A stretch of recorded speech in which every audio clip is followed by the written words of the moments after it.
Siapa di antara kalian yang takut buat pergi kemana-mana?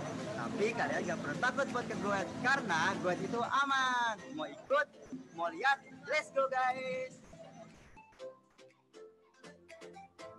Yuk Goeters, kita lihat apa yang Goet lakukan untuk mencegah penyakit corona. Goet memiliki klinik dengan perawat yang akan memberikan kamu info mengenai virus corona ini.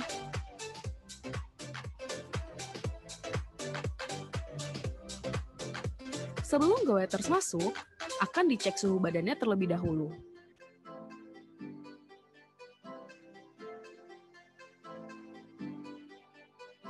Kemudian, Goeters jangan khawatir karena kami menyiapkan hand sanitizer untuk digunakan dan tentunya ada di beberapa titik loh.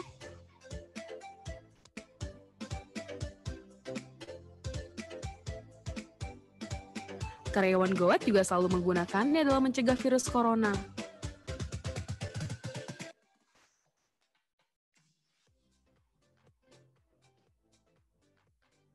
Tidak lupa selalu cuci tangan dengan benar di tempat yang sudah kami sediakan. Semua area di Goet selalu kami bersihkan loh. Sekali lagi, jangan takut ke Goet. Goet itu bersih dan tentunya sehat. Goeters jangan lupa ya untuk selalu rajin cuci tangan.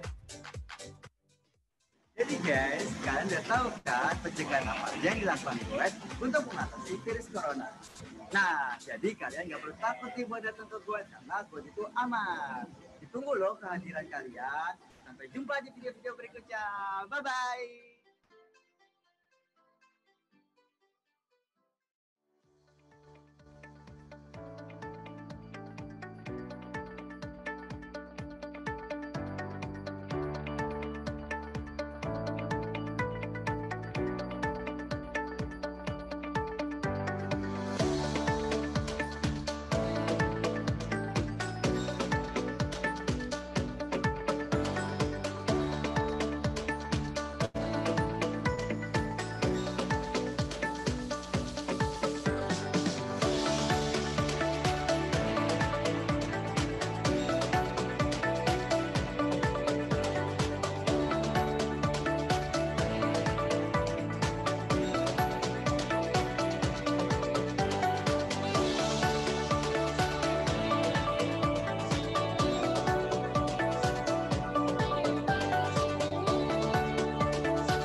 Baik, selamat sore. Halo para hadirin yang berbahagia dan tentunya sangat semangat di sore hari ini. Dan juga selamat datang kepada para pemerhati pariwisata Indonesia. Selamat datang di webinar Reshaping Tourism After Pandemic, Recovery to the Extraordinary. Dan perkenalkan, saya Firdi yang akan menemani rekan-rekan semua hingga akhir acara nanti yang ingin melihat seluruh semangat rekan-rekan semua yang bergabung di webinar kali ini.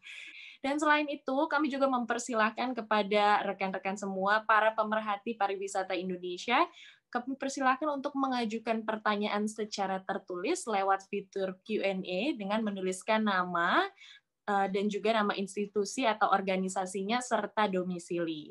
Dan diskusi pada webinar kali ini akan dibagi menjadi 4 sesi. Yang pertama ada sesi strategi pemasaran pariwisata dan tantangannya di masa pandemi. Kemudian kita akan melanjutkannya ke sesi kedua dengan kesiapan industri pariwisata Indonesia dalam mendukung Smart Tourism Destination.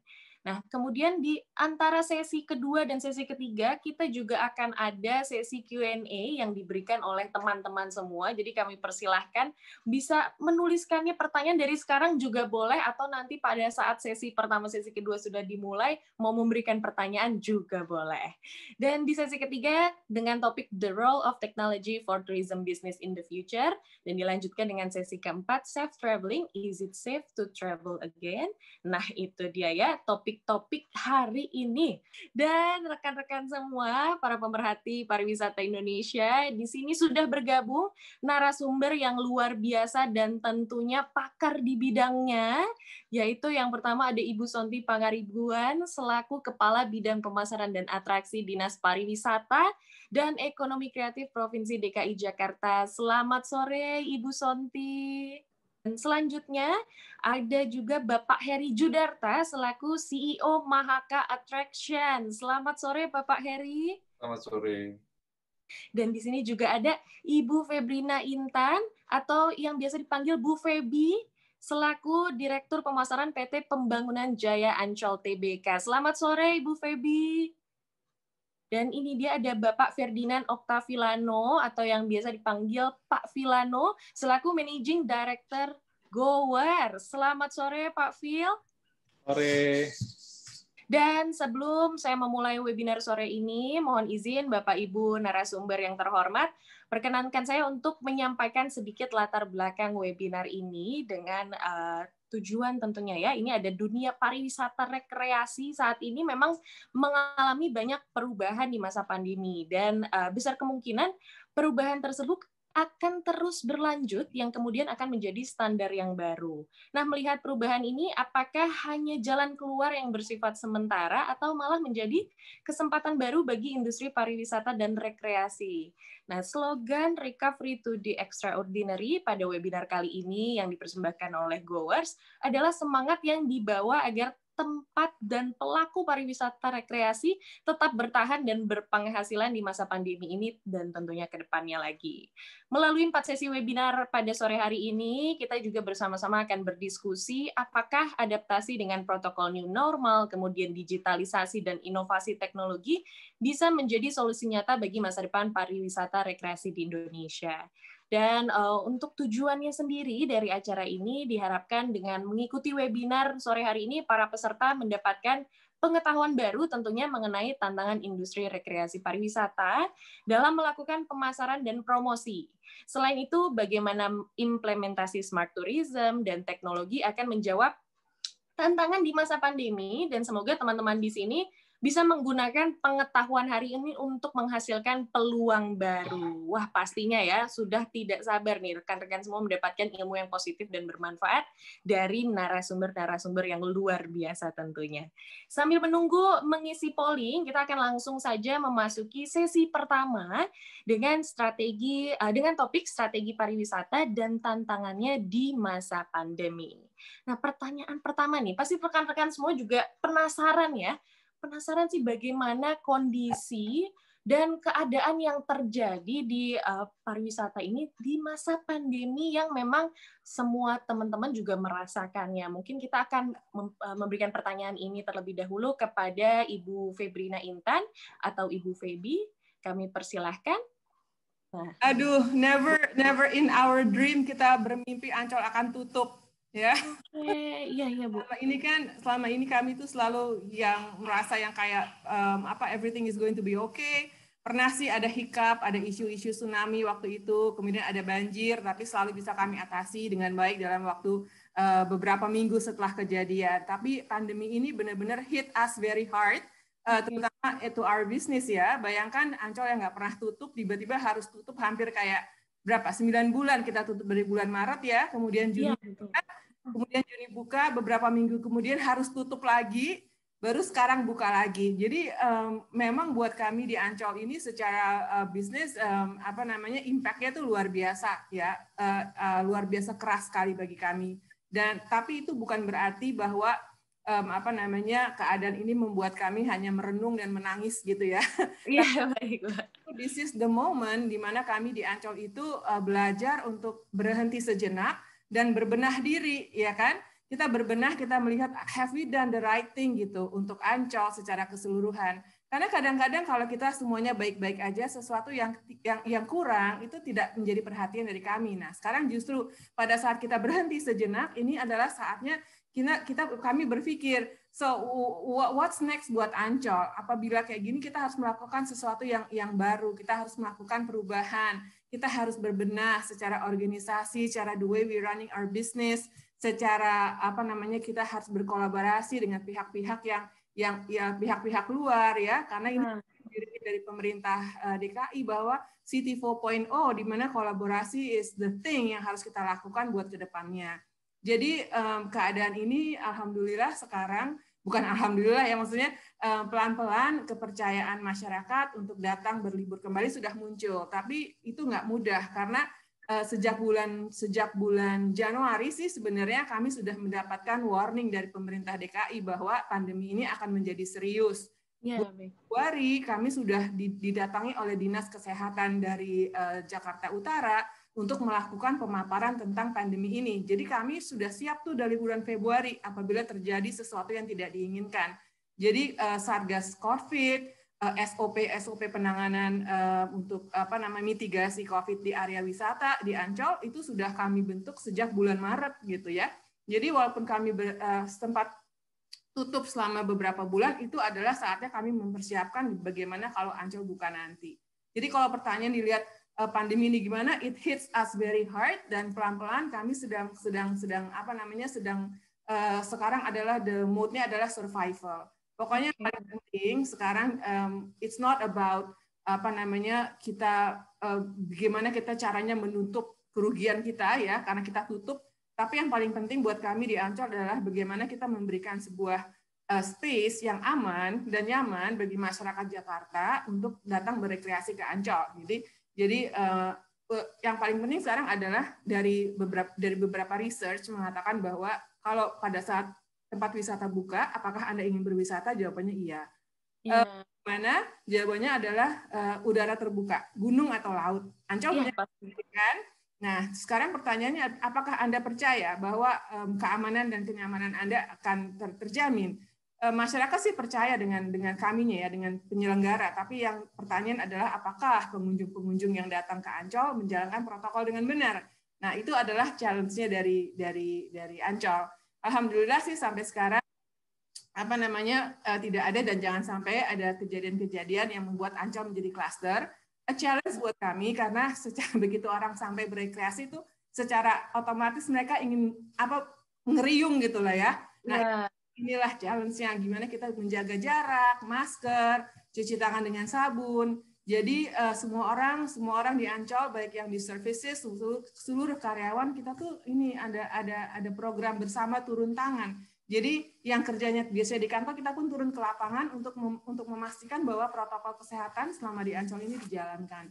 Jadi the way of business-nya benar-benar sekarang memang totally berubah sih. Dan juga mungkin sempat bicara juga kan dengan Goers kan kita ada inisiatif lain kah yang bisa membuat experience Ancol itu bisa dirasakan oleh orang dari rumah gitu kan ya. Seperti virtual education, virtual holiday dan segala macam. Sebenarnya yang berdampak ke kita. Jadi bagi kami di Ancol keadaan ini kita tidak melihatnya sebagai gelas yang mau habis airnya, tapi we see it as a glass half full. Jadi kita melihat opportunity lain gitu yang bisa jadi pembelajaran ya Bu. Pembelajaran. Iya betul Bu Feni. Jadi mindset thinking of conventional thinking itu sudah nggak boleh ada gitu. Kita harus kreatif gitu karena keadaan ini benar-benar menampar kita sedemikian kerasnya gitu sehingga kita harus this is time for us untuk bangun dan kita tuh bangun bukan hanya untuk get through masa pandemi ini ya karena pandemi ini akan berakhir. So what's next kalau sudah berakhir ya kan? Betul ya Bu. Nah itu justru yang menjadi pemikiran kami. Jadi setelah ini berakhir, terus apa yang bisa kita berikan dari Ancol? Ekspektasi masyarakat pun sudah berubah kan dengan pasti. Pengalaman ini semua behavior sudah berubah gitu kan ya. Nah kita harus bisa antisipasi perubahan ini gitu. Pastinya ya Bu ya. Nanti kita akan ngobrol-ngobrol lagi, Bu Feby. Kita akan lebih bertanya lebih lanjut tentang how to survive ya dari Ancol, kemudian strategi pemasarannya seperti apa yang baik. Dan mungkin saya akan bertanya terlebih dahulu ke Bapak Heri Judarta, bagaimana nih Pak kalau kondisi dan keadaan yang terjadi di masa pandemi ini di GoWet? Karena sepertinya kan untuk salah satu rekreasi yang memang air gitu ya, pasti masyarakat takut terlebih dahulu nih. Kondisinya bagaimana sekarang Pak Heri? Oke, mungkin saya mengawali daripada kondisi pandemi ini ya. Dari sejarah kita mulai daripada Maret sampai dengan ke Juni, kemudian kita hanya melihat dan menonton di situ. Memang kita melakukan perubahan-perubahan di dalam, tapi yang lebih penting sebetulnya melihat masa pandemi ini, kita sejarah pandemi seperti Black Death ya, waktu sekitar abad ke-14 yang hampir sepertiganya di benua Eropa itu hampir 50-100 juta yang meninggal. Kemudian di abad ke-17 sampai berakhir di abad ke-19. Jadi kita yakin pandemi COVID ini memang tidak mudah begitu berakhirnya dalam jangka waktu yang hanya singkat.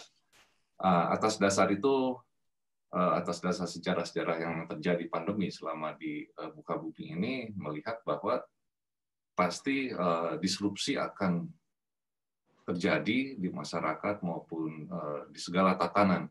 Dan artinya back to normal ini tidak akan berlaku lagi seperti masa kita di tahun lalu ya. Pasti. Ya, itu sudah tidak akan berlaku, bahkan perubahan ini yang harus kita pelajari, mengkonsolidasi, melihat perubahan-perubahan yang terjadi di masyarakat maupun di internal kita ya, artinya dari segi operasional, wise operational atau apapun yang terjadi, sehingga juga vendor dan tempat-tempat lainnya. Nah, kalau di waterpark memang kita melihatnya hal ini akan terjadi dan memang kita lagi sudah mendapatkanlah formatnya untuk kira-kira apa yang mereka butuhkan setelah ya pandemi berakhir ini. Kita yakin sekali tidak akan back to normal seperti yang lalu. Jadi perubahan yang harus kita selami dalam beberapa waktu ke depan. Ya itu yang kita alami. Sekarang lagi masa proses ya untuk Kalau konsolidasi. untuk teater TMII bagaimana Pak Heri? Kalau kita mungkin karena ada beberapa tempat yang sporadis, ada di Jogja yang dry park-nya, kemudian ada di Bali. Jadi mereka punya otonomi daerah tertentu seperti di Bali sampai saat ini baru tanggal 12 kemarin baru kita boleh buka gitu ya. Nah ini kita tidak mau mengikuti daripada yang mempunyai daripada otonomi daerah tersendiri itu ya. Kalau Jogja mungkin dari bulan September, September Agustus mereka sudah boleh buka gitu ya. Jadi atas dasar pengalaman tiap daerah yang berbeda dengan peraturan yang berbeda membuat kita melihat ya perubahan-perubahan ini banyak sekali untuk kita antara dry park dengan wet park yang kita kelola sementara ini sih. Baik, banyak sekali perubahan-perubahannya ya Pak Heri ya. Baik, terima kasih banyak Pak Heri. Mungkin nanti kita akan ngobrol-ngobrol lebih lanjut lagi bagaimana tantangannya, kemudian strategi apa yang dilakukan oleh Pak Heri untuk kedepannya. Dan mungkin saya ingin ngobrol-ngobrol terlebih dahulu juga kepada Ibu Sonti, karena selaku salah satu orang yang penting di Disparekraf ini pasti sangat kena sekali ya Bu ya, karena adanya pandemi ini nih. Bagaimana nih Bu kondisi dan keadaan yang terjadi di masa pandemi ini menurut Disparekraf? Kami persilakan Ibu Sonti. Ya, oke, baik. Tadi udah dijelaskan panjang lebar ya sama Bu Feby, sama Pak Ferdinand gitu ya.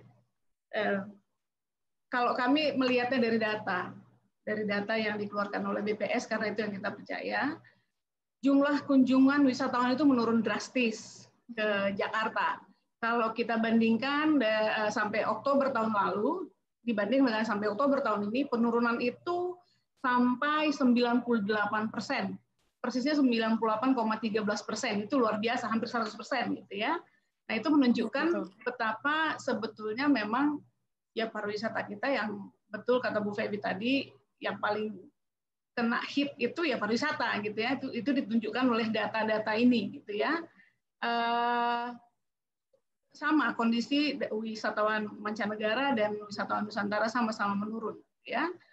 Tetapi tingkat hunian hotel alhamdulillah kalau kita bandingkan sampai Oktober tahun lalu dengan sampai Oktober tahun ini, itu hampir sama. sekitar 57,63%.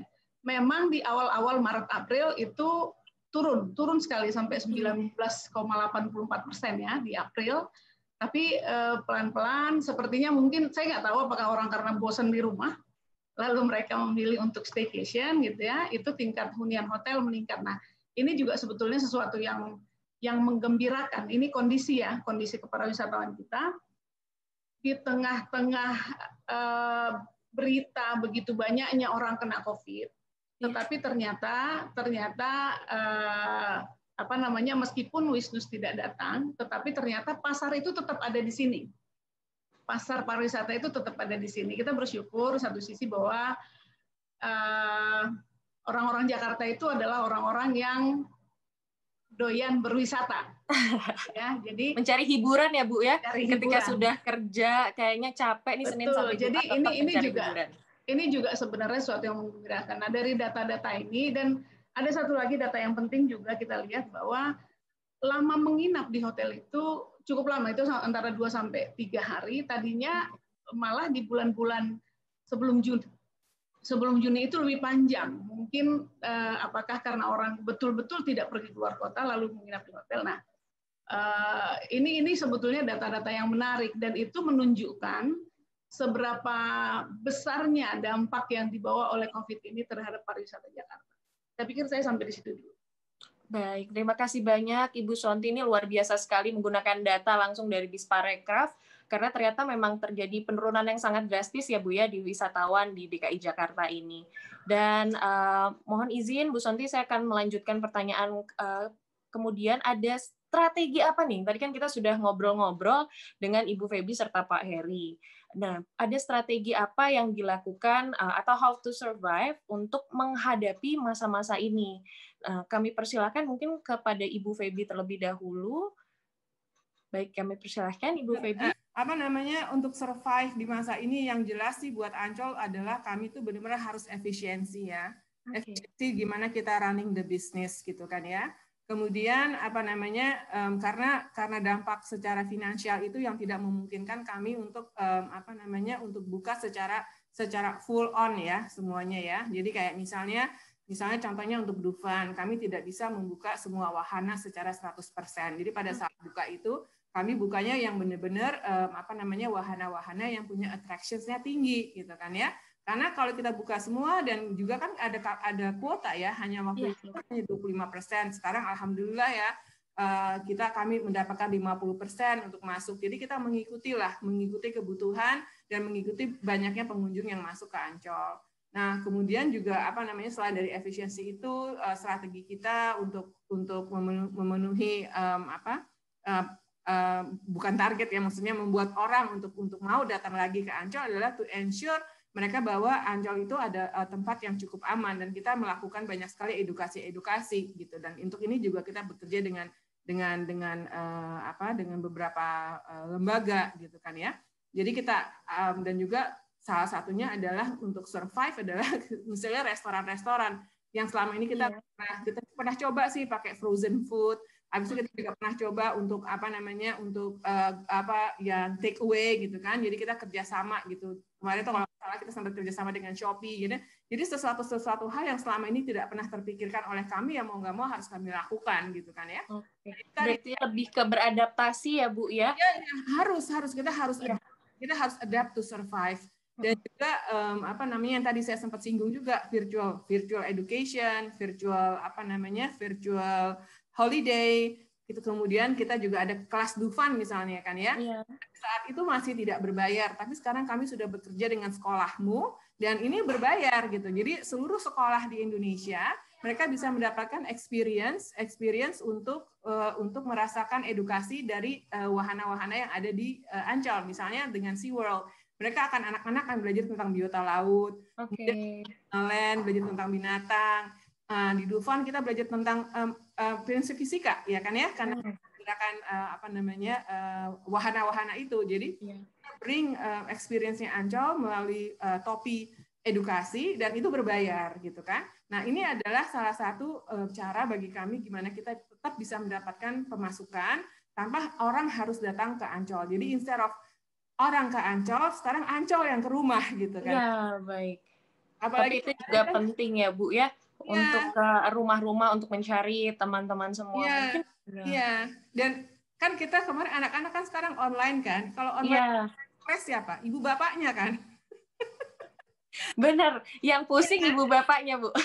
Gitu kan, apalagi kalau anaknya masih SD. Nah, makanya kita coba membawa experience ini, memberikan experience yang berbeda lah buat anak usia sekolah gitu kan, sehingga juga ada sesuatu yang menyenangkan yang bisa mereka rasakan di rumah. Pada saat Ancol masih tutup ya kan. Nah, sekarang kan buka, pun kami juga kalau Ancol sudah buka sekarang itu tetap kami lakukan karena juga banyak orang-orang yang dari luar Jawa ya, maksudnya luar Jabodetabek yang masih belum bisa langsung ke kayak rombongan-rombongan sekolah. Dulu kan kami banyak sekali rombongan sekolah. Nah, sekarang kita yang datang ke sekolah gitu kan. Nah, itu salah satu. Pokoknya buat kami untuk survive adalah changing the mindset lah, bringing Ancol to the home instead of mereka yang harus datang ke Ancol gitu. Oke, baik, terima kasih banyak Ibu Feby, luar biasa sekali. Berarti memang harus pelan-pelan ya Bu ya untuk beradaptasi terlebih dahulu dan melihat kebutuhan konsumen itu seperti apa. Dan juga efisiensi itu penting banget. Tapi efisiensi tidak mengurangi experience ya. Jangan sampai kita harus berhemat. Akhirnya kita mengorbankan experience konsumen. Nggak bisa. Baik, terima kasih banyak Ibu Feby. Selanjutnya mungkin kita akan bertanya kepada Pak Heri Judarta. Kita ingin tahu nih Pak, strategi apa yang dilakukan untuk menghadapi masa-masa seperti ini dari Goet ataupun Teater TMII, ataupun banyak sekali attraction yang dipegang oleh Mahaka. Kami persilakan kepada Pak Heri. Oke, kalau kami melihat ada dua hal sih ya. Satu yang internal. Kalau internal berarti kita melakukan efisiensi, konsolidasi, ya itu seperti wajar dengan format yang baru ya untuk operasional. Tapi ada faktor eksternal yang memang average sebetulnya pariwisata di Indonesia adalah grup ya, mungkin sekitar hampir 50% lah market kita ya, dari corporate, kemudian sekolah dan rombongan atau travel.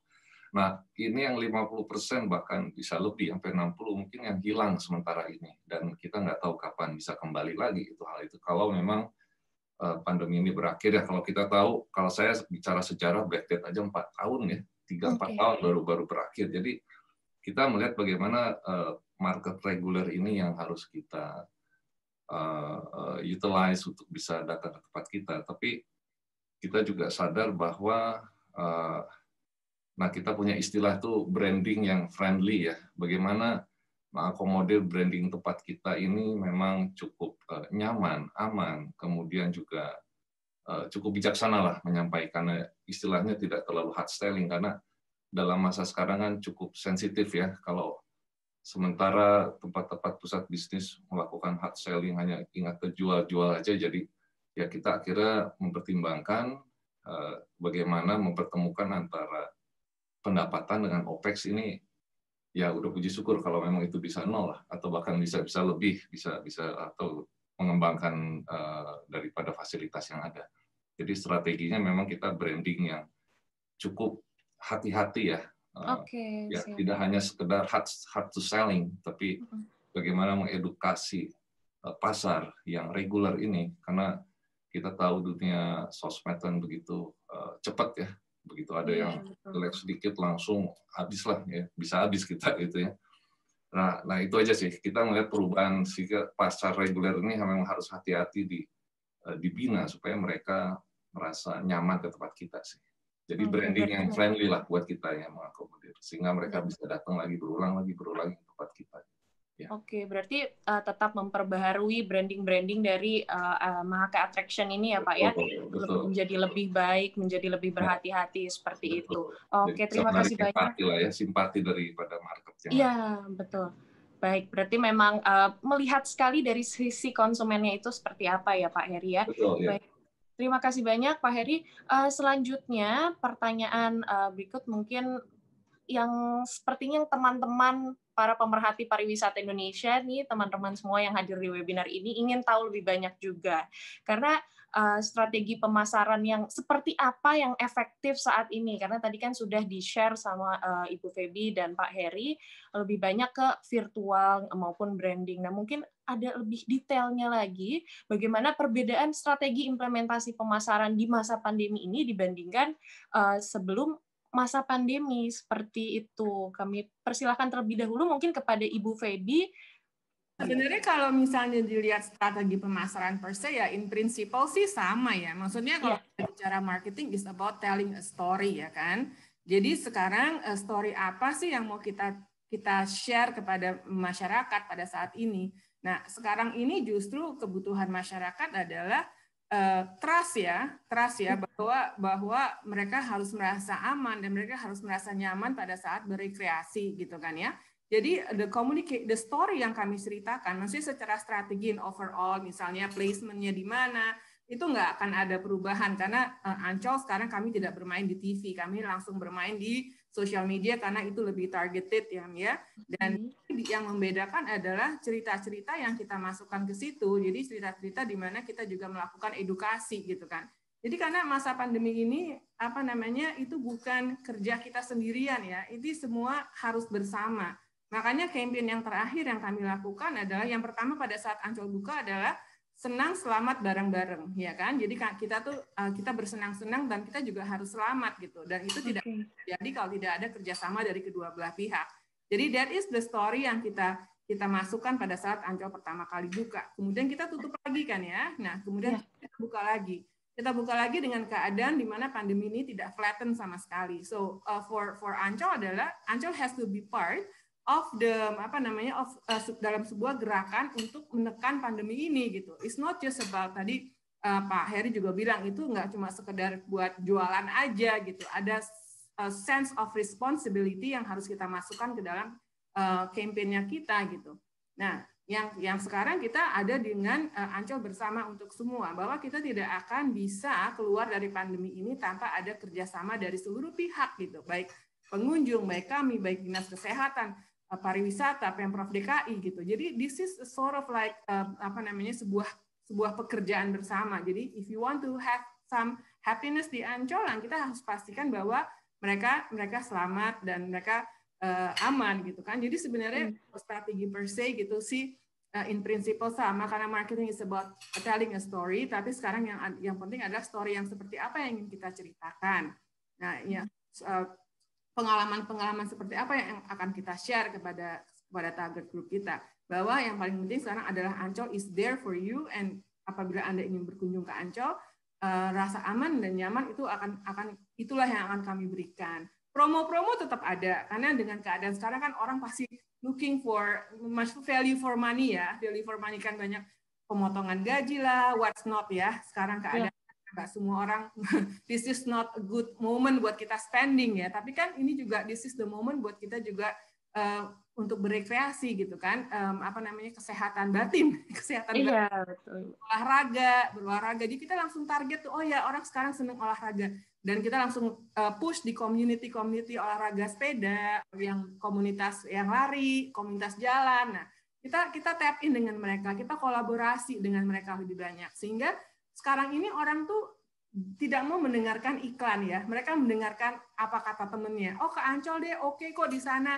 Nah, itulah yang kita mau bangun. That kind of conversations yang menjadi strategi kami gitu. Jadi kita build a conversations yang menyatakan bahwa Ancol is the place for you untuk berekreasi, berolahraga, merasakan angin pantai, dan untuk berkuliner. Juga banyak restoran-restoran baru yang sudah kami buka dan kami renovasi ya dari tahun lalu gitu. Jadi cerita-cerita itulah yang dibangun sekarang. Baik, terima kasih banyak Ibu Feby, luar biasa sekali. Berarti memang targeted strategi pemasarannya ya Bu ya, dan word of mouth-nya itu yang penting. Baik, jadi nggak kemana-mana gitu langsung. Iya betul Ibu. Baik, terima kasih Bu Feby. Dan selanjutnya ini kita ingin tahu juga dari sisi Pak Heri Judarta. Kami persilahkan Pak Heri. Bagaimana nih Pak strategi pemasaran yang efektif saat ini kalau dari Mahaka Attraction? Ya, saya sepakat juga dengan Bu Intan bahwa sebetulnya adalah markom ya. Kita utamakan markom, making a story yang betul-betul bisa cukup menarik simpati dari para pengunjung yang mereka akan datang ke tempat kita. Seperti mungkin jadi ya apa yang sehat ya, rekreasi yang sehat begitu ya, di tempat kita bisa melakukan rekreasi yang sehat. Kemudian ada program-program yang mendukung untuk mereka yang memang mau bahwa tidak hanya sekedar main dan spending money, tapi bisa mendapatkan kegiatan yang positif di situ ya. Baik. Nah, kalau kita lihat sebelum pandemi memang mungkin kalau bahasanya itu seperti red ocean ya. Kalau zaman sebelum pandemi kan memang udah dari harga, dari apapun perang lah ya, berebut sana sini ya. Tapi setelah pandemi ini ya mungkin blue ocean tapi gelap banget gitu, kelihatannya biru tua banget ini blue ocean, tapi ya kita harus cari sih blue ocean sejauh mana yang bisa kita dapat. Ya kalau kita perkuat mungkin di radius lokal yang kita perkuat ya, radius lokal market yang sekitar kita yang bisa kita akomodir lah, mungkin menjadi satu program positif bagi masyarakat sekitar yang tadi saya bilang mungkin rekreasi tapi bisa sehat, akhirnya mereka bisa dapat ke tempat kita, menikmati tempat kita sehat dan rekreasi. Jadi kita sih punya strategi untuk memperkuat radius lokal, karena kalau kita bicara mungkin Bandung atau kota-kota lain yang di luar kota atau daerah sekitar Jabodetabek, kadang-kadang kan ada peraturan PSBB yang bisa mendadak karena hal itu terjadi bulan Oktober dan itu signifikan efeknya. Jadi kalau perbedaannya sebelum dan sesudah, dan juga mungkin Markom sih.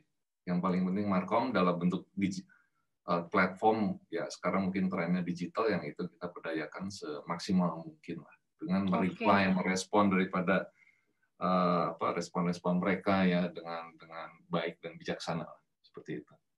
Baik, berarti melihat trust konsumennya juga ya Pak Heria yang memang penting itu, dan melihat bagaimana pergerakan di area lokal dari rekreasi itu sendiri terlebih dahulu. Baik, terima kasih banyak Pak Heri, dan selanjutnya mungkin saya akan bertanya kepada Pak Villano.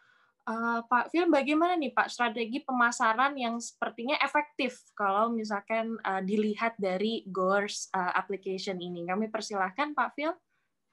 Oke, Firdi, tentunya tadi udah beberapa hal disampaikan sama Bu Feby dan Pak Heri yang juga bekerja sama dengan kita. Ya, yang pasti dengan keterbatasan seperti ini, ya kan orang-orang itu kan dibatasi gerak aktivitasnya kan, jadi jaga jarak, ya kan. Dan juga mungkin beberapa kali ada PSBB, orang harus di rumah. Menurut kami, dan kami yang lihat juga dari beberapa rekan-rekan kami, pemasaran secara online sepertinya yang terbaik yang saat ini bisa dilakukan. Dan mau tidak mau, itu jadi satu-satunya yang paling bisa dimaksimalkan. Selain tadi mungkin ada Markom dan lain-lain ya. Gitu. Karena orang-orang juga kan banyak di rumah, dan jadi lebih fokus dengan smartphone atau internet kan, dan kebergantungan orang terhadap internet ini juga jadi makin tinggi ya, kayak kita aja jadinya seperti ini kan. Bisa jadi orang bahkan orang sekarang bakal stres ketika internetnya mati. Nah, orang-orang jadi fokus dengan sosial media, YouTube dan lain-lain gitu kan. Artinya aktivitas fisik mungkin kurang, tapi aktivitas online nih semakin meningkat. Nah, ini jadi celahnya, jadi kesempatan buat kita semua. Nah, sebenarnya sejak sebelum masa pandemik, sebagian besar tempat rekreasi ini udah mulai aware akan hal ini. Jadi teman-teman di Ancol, Pak Heri di Mahaka juga udah tahu mengenai ini. Nah, cuman belum maksimal karena market juga dalam proses yang perlu diedukasi. Tapi sejak masa pandemi ini, tanpa disadari market itu dipaksa teredukasi, jadi lebih tinggi tingkat penggunaannya. Dan ini hal yang positif, karena marketnya juga, market yang tadi kita ngomongin online ini juga jadi ikutan bertumbuh dengan cepat. Jadi secara praktis, mungkin saya bisa simpulkan, jadi promosi melalui sosial media, website, dan promosi online lainnya melalui kerjasama dengan beberapa pihak, itu yang paling bisa jalan. Tadi Ibu Feby sempat singgung mengenai kolaborasi juga. Jadi kolaborasi pemasaran ini, saya lihat trennya juga jadi menarik, ditambah lagi hal ini juga tanda kutip bisa membangun brand image yang positif di era pandemi. Mungkin teman-teman udah lihat di mana Burger King mempromosikan McDonald, gitu kan? Jadi itu suatu hal yang positif. Nah, sekarang kompetitor itu tidak dipandang sebagai musuh, tapi sebagai kawan untuk gimana kita sama-sama bisa bertahan. Jadi arogansi, egoisme, dan eksklusivisme itu jadi kurang laku pada saat ini. Nah, Betul. itulah yang terjadi. Betul. Karena memang fokusnya sekarang untuk bertahan terlebih dahulu ya Pak Phil ya. Berarti Iya. memang yang lebih penting untuk online dan berkolaborasi dengan beberapa tempat rekreasi lain atau bisnis lainnya. Baik, terima kasih banyak Pak Villano. Dan selanjutnya mungkin ini pertanyaan terakhir di sesi pertama. Tenang saja kita masih ada sesi kedua, 3, dan 4 yang pastinya lebih seru lagi obrolannya. Apakah ada peluang yang ditemukan di balik masa pandemi ini nih kepada Ibu Feby mungkin dari Ancol nih kan tadi kita sudah ngobrol banyak kalau memang banyak sekali tantangan yang diberikan masa pandemi ini kepada Ancol. Nah, bagaimana nih Bu peluang yang ditemukan di balik masa pandemi ini ke depannya? Kami persilahkan Ibu Feby. Peluangnya banyak ya. Kalau bicara peluang ya, tadi seperti yang saya sudah sampaikan adalah kolaborasi kan ya. Nah, sekarang contohnya nih, sekarang dulu kan Ancol terkenal dengan drive-in sinemanya ya. Iya. Orang kalau nonton bioskop di mobil gitu kan ya. Nah, sekarang drive-in cinema is sesuatu yang sedang kita jajaki nih gitu ke depannya. Kalau nggak salah sama Goers juga ya, Mas Phil ya. Ideas-nya ya, gitu kan? Ya, Bu.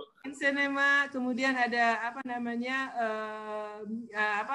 konser drive-in concert yang kayak gitu-gitu. Kemudian e-sports juga sesuatu yang bisa kita lihat juga karena kita punya lahan ya, kita punya tempat yang luas gitu kan ya.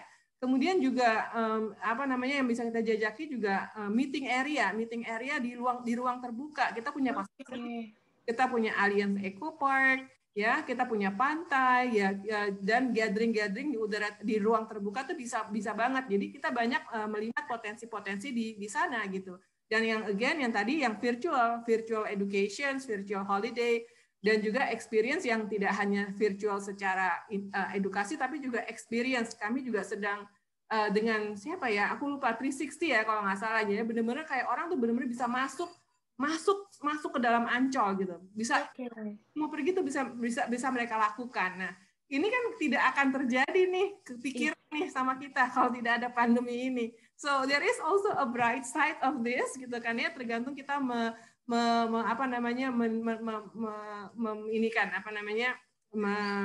peluangnya ke depannya ya Bu ya. Ya, melihat peluangnya ke depan. Kemudian juga contohnya juga kami juga kita punya ini nih banyak perahu-perahu yang tidak bergerak kan sekarang kan. Ya. Nah, kami mencoba untuk misalnya kita piknik on the boat. Jadi keluarga bisa masuk ke perahu nggak sama orang lain kan. Ya kan, jadi mereka berpiknik dan perahu itu akan berlayar di pantai-pantai Ancol, gitu kan ya, dengan picnic box yang kita sediakan buat pengunjung. Nah, that kind of initiative itu ini sekali, maksudnya bisa sekali sedang kita ini ya, in progress lah pokoknya ya sekarang.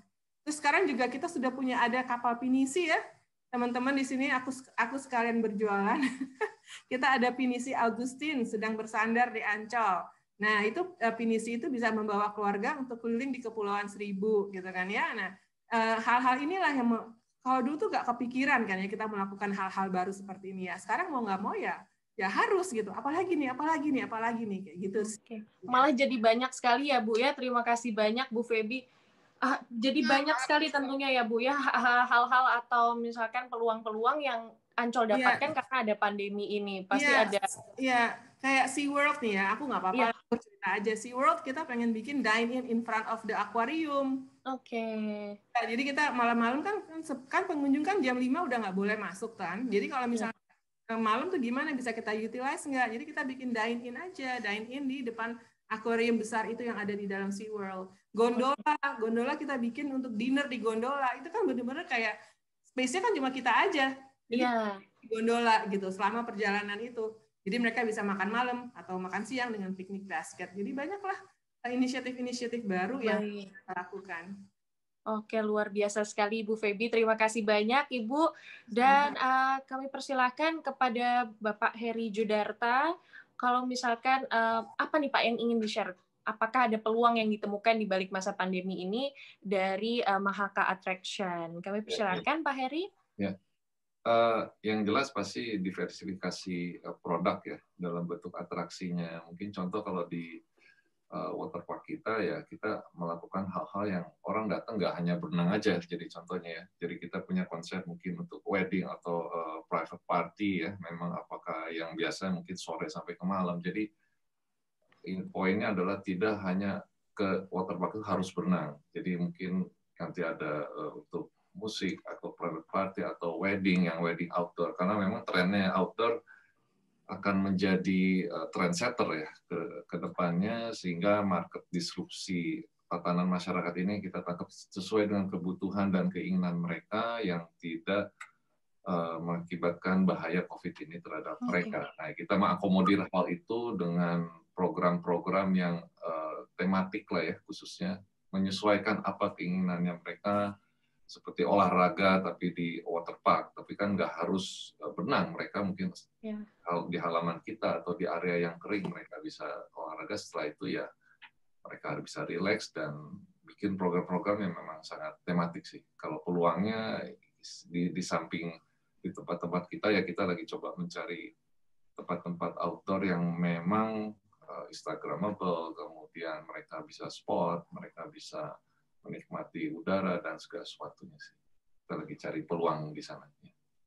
Oke, terima kasih banyak Pak Heri. Berarti memang intinya sama ya Pak Heri ya dengan Bu Feby tadi, bahwa menyesuaikan dengan keinginannya dengan konsumen itu sendiri, dan kemudian membuat banyak sekali program-program yang memang menarik perhatian konsumen di masa pandemi ini. Terima kasih banyak Pak Heri.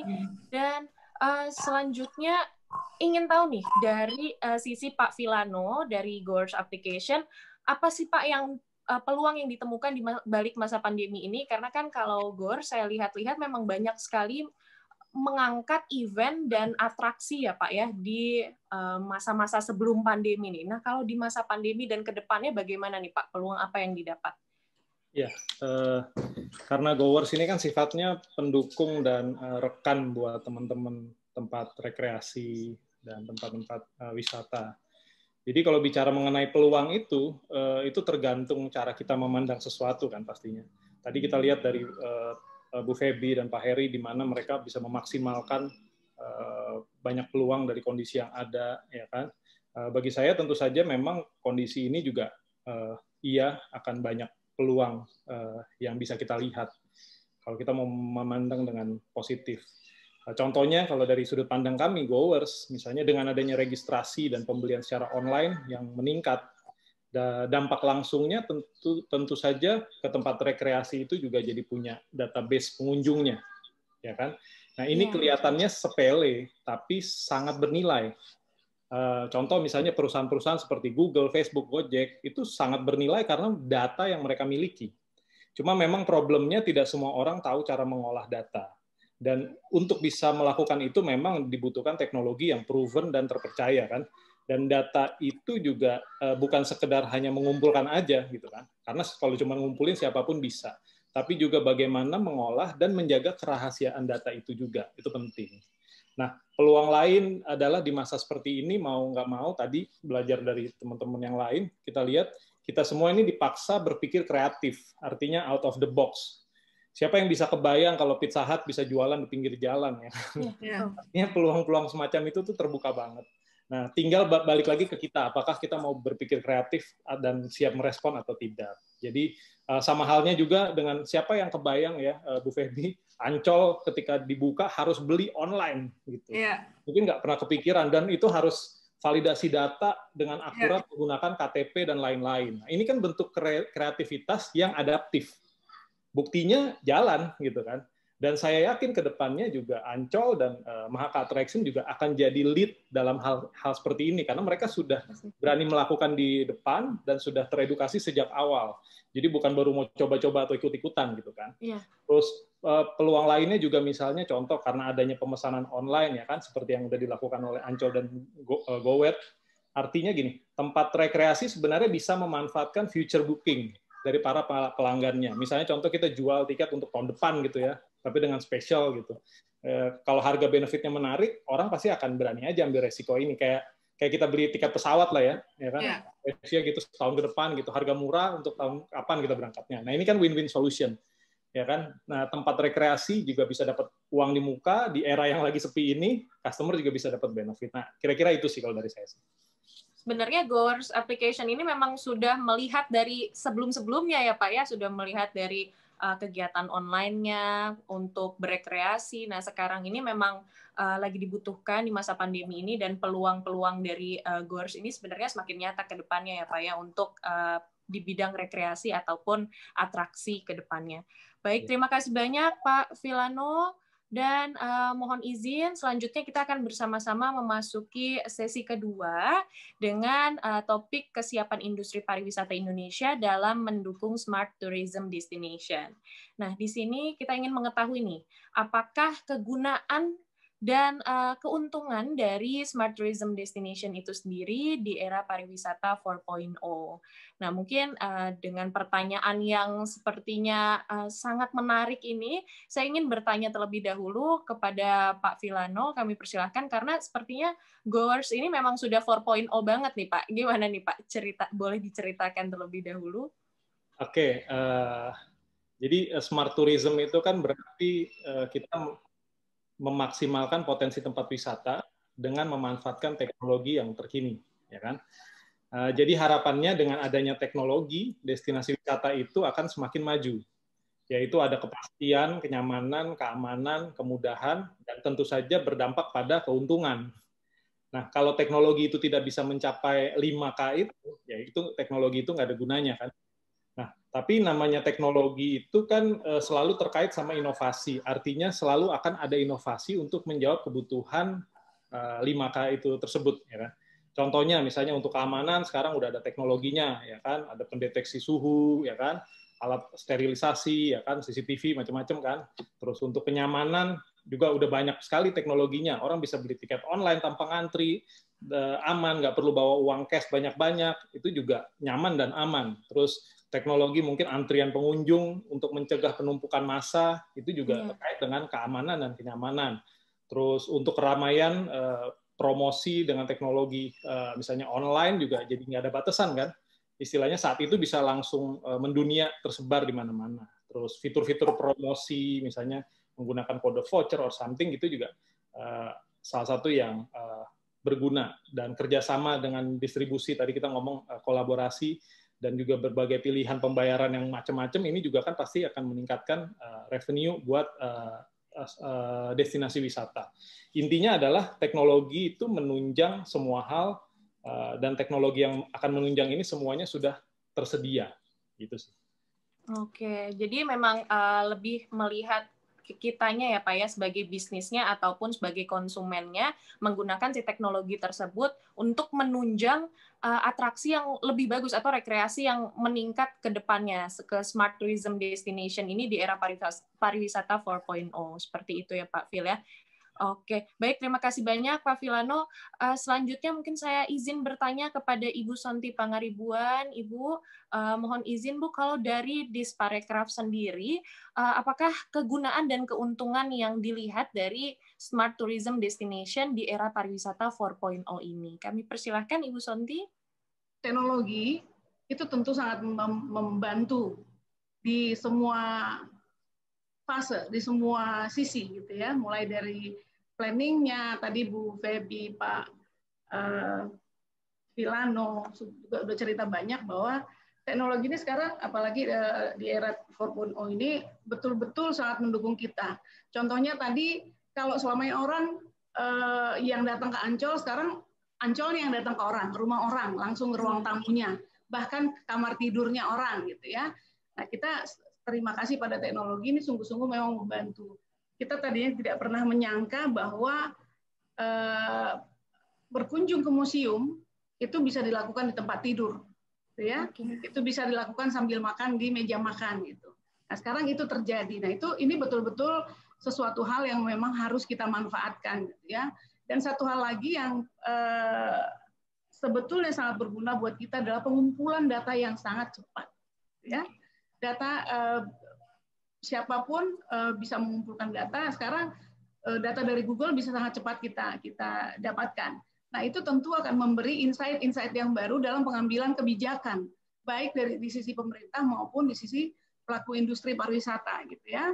Lalu promosi-promosi yang kita lakukan juga tidak lagi, tadi Bu Feby sudah menyampaikan bahwa Ancol tidak lagi menggunakan TV, tapi sekarang lebih menggunakan media-media online. Kenapa? Karena dengan mengoptimalisasi user experience, dengan cerita orang dari mulut yang mengalaminya langsung, itu akan menjadi sangat terpercaya, dan temannya langsung akan mempercayai apa yang dikatakan oleh temannya. Nah, hal-hal seperti ini yang sangat bisa kita gunakan dari teknologi, tapi bukan tidak terbatas hanya pada hal-hal seperti itu. Di kolaborasi pun teknologi itu terjadi. Tadi Pak Vilano menyampaikan bahwa siapa yang nyangka Burger King malah mempromosikan yang tadinya dianggap orang kompetitornya gitu ya. Tetapi dengan teknologi itu terjadi gitu. Nah, tapi hal-hal seperti itu, hal-hal yang tadinya kita pikir akan bisa kita lakukan hanya dengan secara offline, sekarang tidak lagi. Teknologi membantu kita sangat banyak, gitu ya. Termasuk sebetulnya merefresh branding kita, itu teknologi juga sangat membantu. Dan hal yang tadi kan tentang strategi pemasaran di masa pandemi juga, itu kita lakukan dengan teknologi. Pengalaman yang tepat pada orang yang tepat, diceritakan oleh orang yang tepat tersebut dengan menggunakan teknologi, itu luar biasa dampaknya.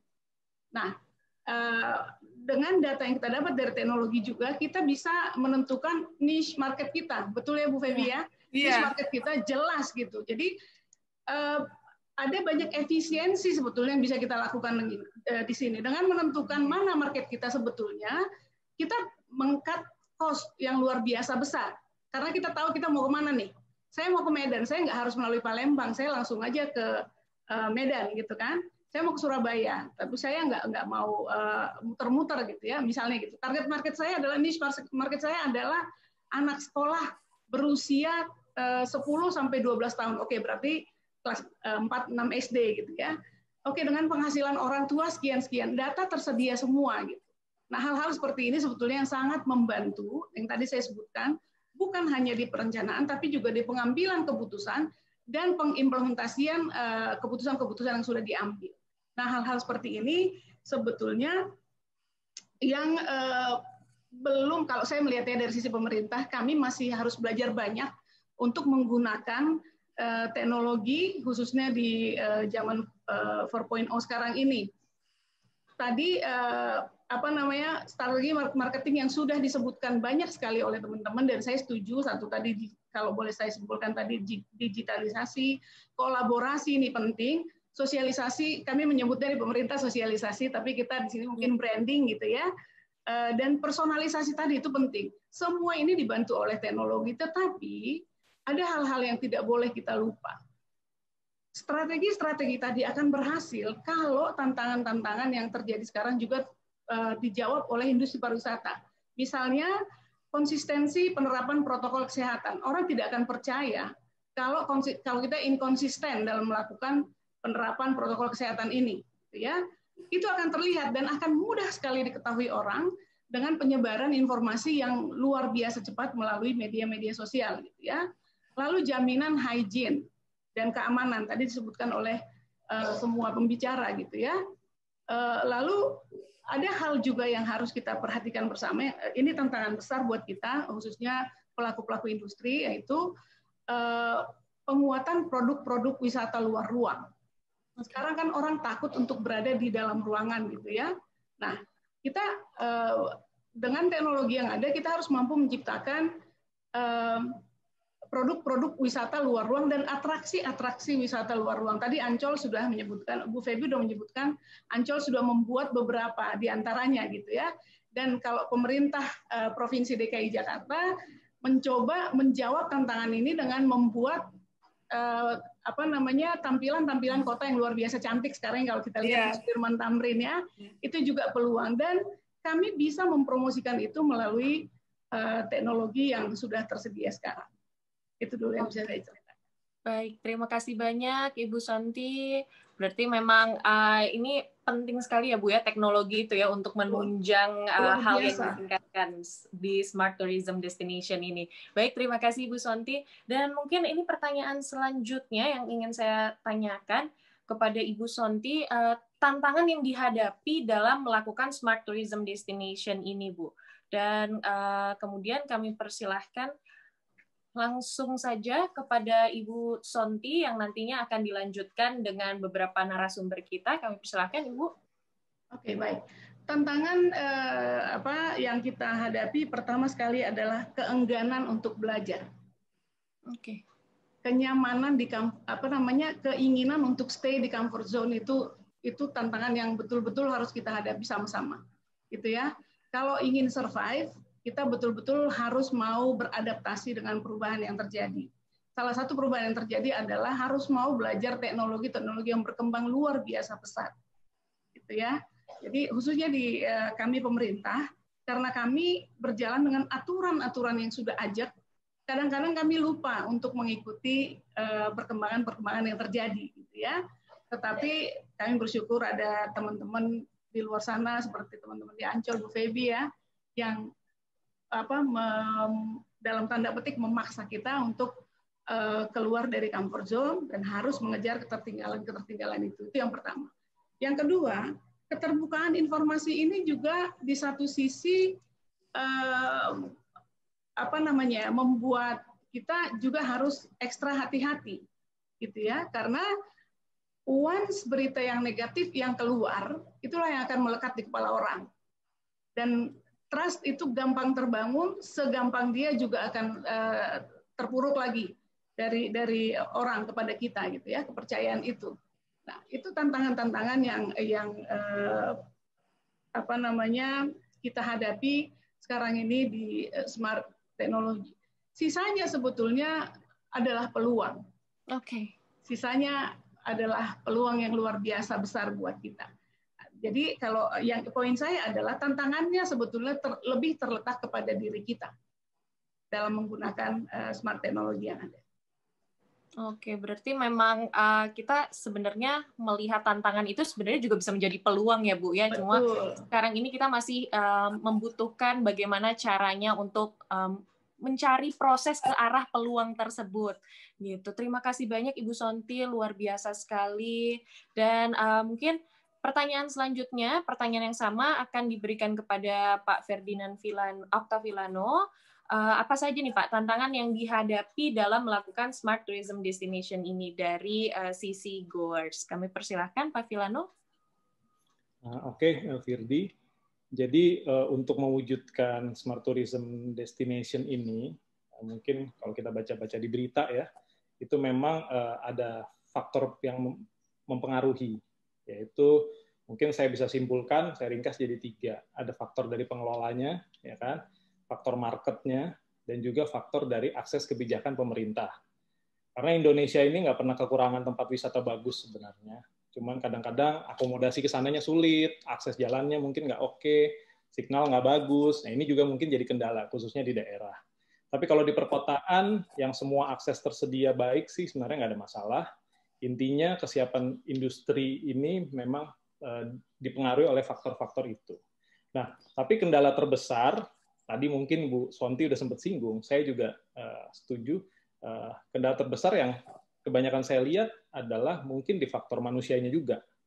Sistem atau teknologi apapun bisa dibuat, tapi kalau manusianya nggak mau dan tidak merasa butuh ya percuma.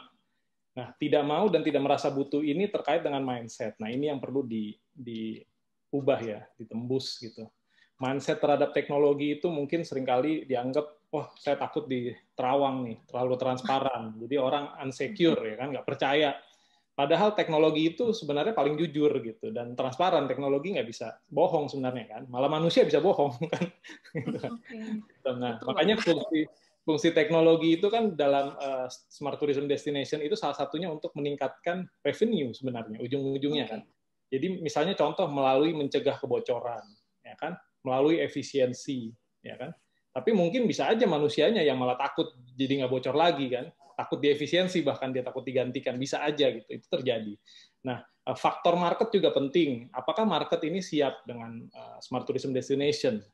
Menurut pengalaman kami yang udah pernah kerjasama juga bahkan di destinasi wisata, di desa-desa wisata, khususnya generasi milenial ini sebenarnya semuanya udah sangat siap karena mereka udah pada pakai smartphone.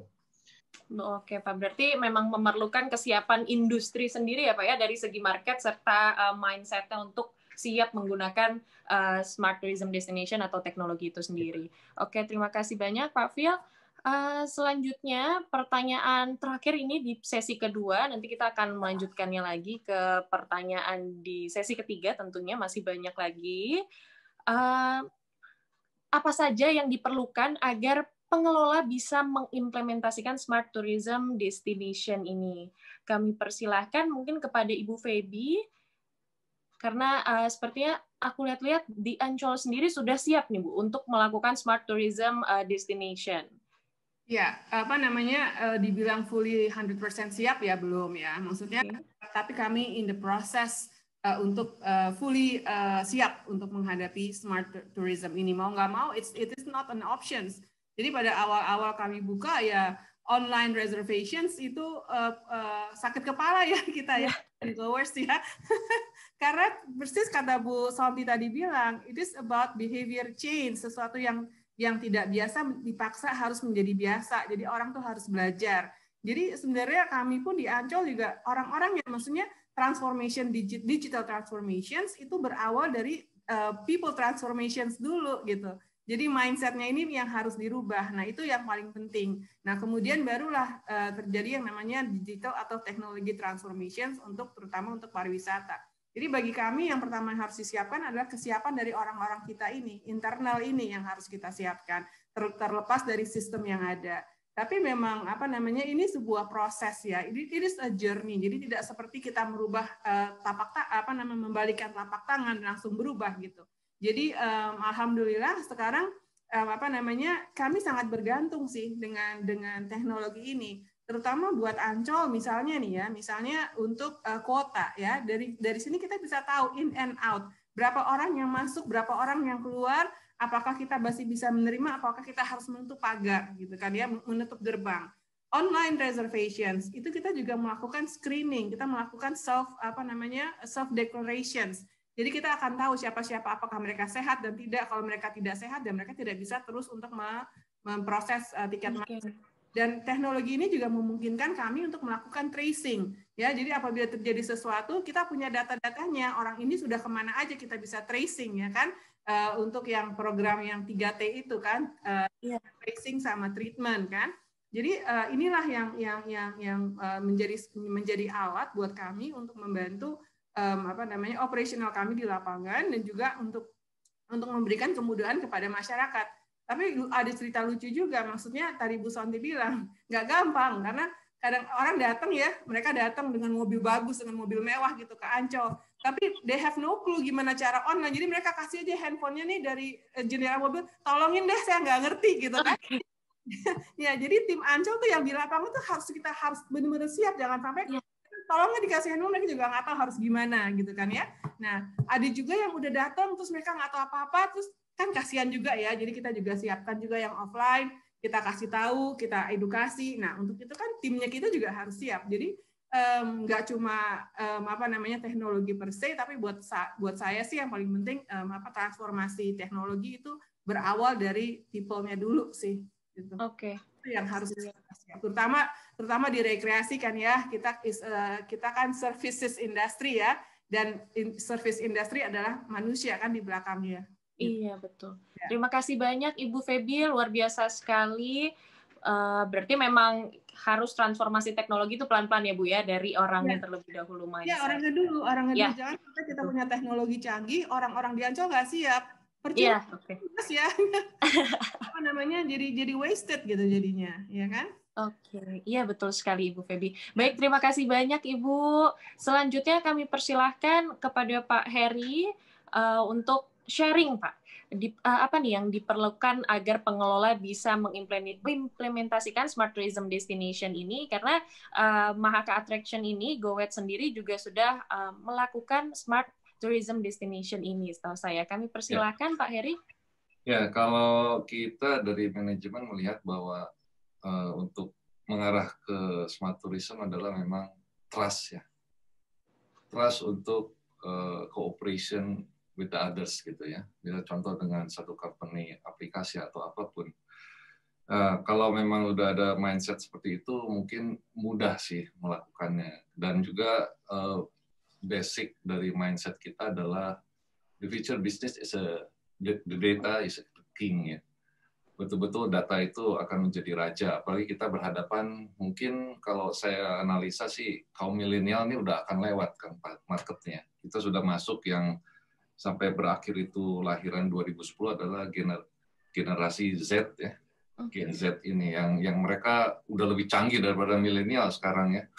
Artinya kita menghadapi satu instant consumer yang memang betul-betul punya tingkat kecepatan yang akan lebih memutuskan dan instan segalanya mau cepat dan apapun.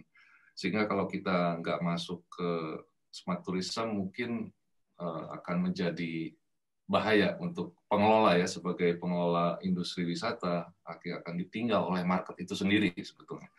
Dan di samping itu memang kalau internal memang harus disiapkan SDM-nya sedemikian rupa sehingga bisa juga mengimbangi market yang akan terjadi gitu ya. Dengan generasi Z ini kan, generasi Z ini sekarang udah umur sekitar berarti 20-an ya. 20 yang paling kecil adalah mungkin udah umur 12 ya 10, jadi udah startnya akan kita hadapi lah market ini yang lebih agresif gitu ya. Itu sih kemauan sih dari pengelola untuk melihat data itu betul-betul penting buat kita dan juga trust untuk kita kolaborasi dengan pihak-pihak yang memang sebetulnya akan membantu kita sebetulnya. Oke, ya, berarti memang kembali ke pengelolanya sendiri untuk meningkatkan kolaborasi itu sendiri ya, Pak ya, untuk ke smart tourism destination nantinya. Berarti memang mindset dari orang-orangnya sendiri, dari konsumen juga memang harus ditingkatkan dari awal ini mungkin dengan cara webinar seperti ini gitu. Baik, terima kasih banyak Pak Heri, dan tentunya terima kasih banyak juga kepada seluruh narasumber kita di sesi 1 dan kedua ini. Selanjutnya di sini sebelum kita memasuki sesi Q&A, mari bersama-sama mungkin kita bisa melihat dulu hasil polling strategi pemasaran nih. Ini kayaknya seru sekali nih ya teman-teman semua. Kami persilahkan. Nah, di sini sudah dilihat strategi pemasaran destinasi atau lokasi rekreasi wisata yang Anda kelola di area tempat tinggal Anda saat ini. Ternyata banyak sekali teman-teman yang merasa belum kuat untuk reshaping tourism di tahun 2021 mendatang. Dan kemudian menurut teman-teman juga smart tourism ini sangat cocok ya diimplementasikan di destinasi atau lokasi rekreasi dan wisata yang teman-teman kelola dan ataupun wisata yang ada di tempat tinggal teman-teman semua. Berarti memang awalnya seperti webinar-webinar seperti ini, walaupun memang belum kuat, belum siap untuk reshaping tourism di tahun 2021 mendatang, tapi bisa atau cocok implementasikan di destinasi lokasi rekreasinya untuk smart tourism itu sendiri. Luar biasa sekali. Baik, selanjutnya kita akan bersama-sama ke sesi Q&A kita. Ini di sini sudah ada beberapa rekan-rekan para pemerhati pariwisata nih yang sudah bertanya, keren sekali. Oke, di sini ada pertanyaannya dari Kak Din Syam. Bagaimana dari sisi pariwisata mempersiapkan tahun baru di masa pandemi ini? Waduh, ini sangat menarik sekali nih ya. Karena sebentar lagi kita tahun baru, tapi masih ada di area pandemi, di pandemi ini. Baik, selanjutnya mungkin akan saya berikan kepada Ibu Somti terlebih dahulu dari Disparekraf untuk menjawab pertanyaan pertama ini. Kami persilahkan Ibu Sonti. Baik, kita lihat sekarang dari data yang dikeluarkan pemerintah, COVID masih saja menyerang, gitu ya, menyerang negara api. Betul Ibu. Jadi sampai sejauh ini sih Pemprov DKI masih belum mengizinkan adanya perayaan-perayaan tahun baru ya yang akan mendatangkan kerumunan gitu, menciptakan kerumunan. Tapi kita akan lihat perkembangan, karena ini kan berkembang dengan sangat cepat ya.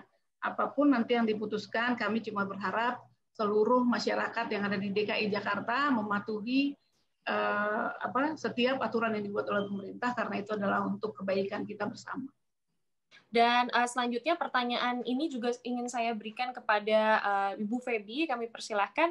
Kalau dari sisi pariwisata di Ancol ini sendiri, mempersiapkan tahun baru di masa pandemi ini seperti apa nih Bu? Kalau tadi kita sudah bersama-sama mendengarnya dari Disparekraf, dari Ibu Sonti. 31 Desember Ancol tutup. Wah, luar biasa. Berarti memang sudah siap ya Bu ya? Ya Bu Sonti ya, kita tutup ya Bu. Ya, sehati kita ya. Ya, kita tutup Firdi. Jadi kebetulan saya informasikan di sini kami mematuhi arahan dari pemerintah DKI bahwa kalau nggak salah Ancol sama Taman Mini ya Bu yang tutup ya. Ya, ya. Kami tutup. Jadi kami tidak ada acara. Jadi mulai hari ini kami akan informasikan di sosial media kami bahwa tanggal 31 Desember sebagai bagian dari pencegahan penyebaran pandemi ini, kami dengan senang hati menutup diri, menutup pintu dulu. Jadi ini kan seperti yang saya bilang tadi, ini adalah tanggung jawab kita bersama. Jadi ini bukan semata-mata untuk mencari uang saja ya, walaupun kita perlu ya, tapi yang paling utama adalah keselamatan masyarakat umum dulu. Jadi tidak ada acara-acara khusus di liburan Natal, juga tidak ada acara-acara khusus, bahkan kami perketat untuk kuotanya ya yang masuk, dan juga kami akan tutup lebih awal apabila dirasa di dalam sudah terpenuhi kuotanya. Jadi in and out, kami kan sudah tahu nih sekarang lewat teknologi berapa yang masuk, berapa yang keluar. Jadi ada berapa orang yang di dalam itu benar-benar kita kontrol dengan secara detail sekali. Jadi pada saat walaupun misalnya katakan jam 4 sudah penuh di dalam, ya mau nggak mau ya kami akan tutup pintu gerbangnya gitu. Itu bagian dari komitmen kami. Jadi siap Bu Sonti, kita jaga bersama ya Bu. Betul Bu Feby, terima kasih ya.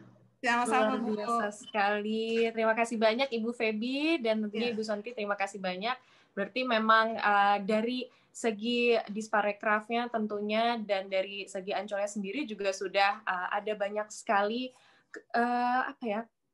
kegiatan yang memang ditutup, yang memang menjadi tanggung jawab bersama dari tempat rekreasi untuk menjaga keselamatan dari teman-teman pemerhati wisata semua. Tapi kita ada wayang virtual nanti, bisa lihat di rumah sampai pagi. Wah, siap. Aku ikut kalau itu, Bu.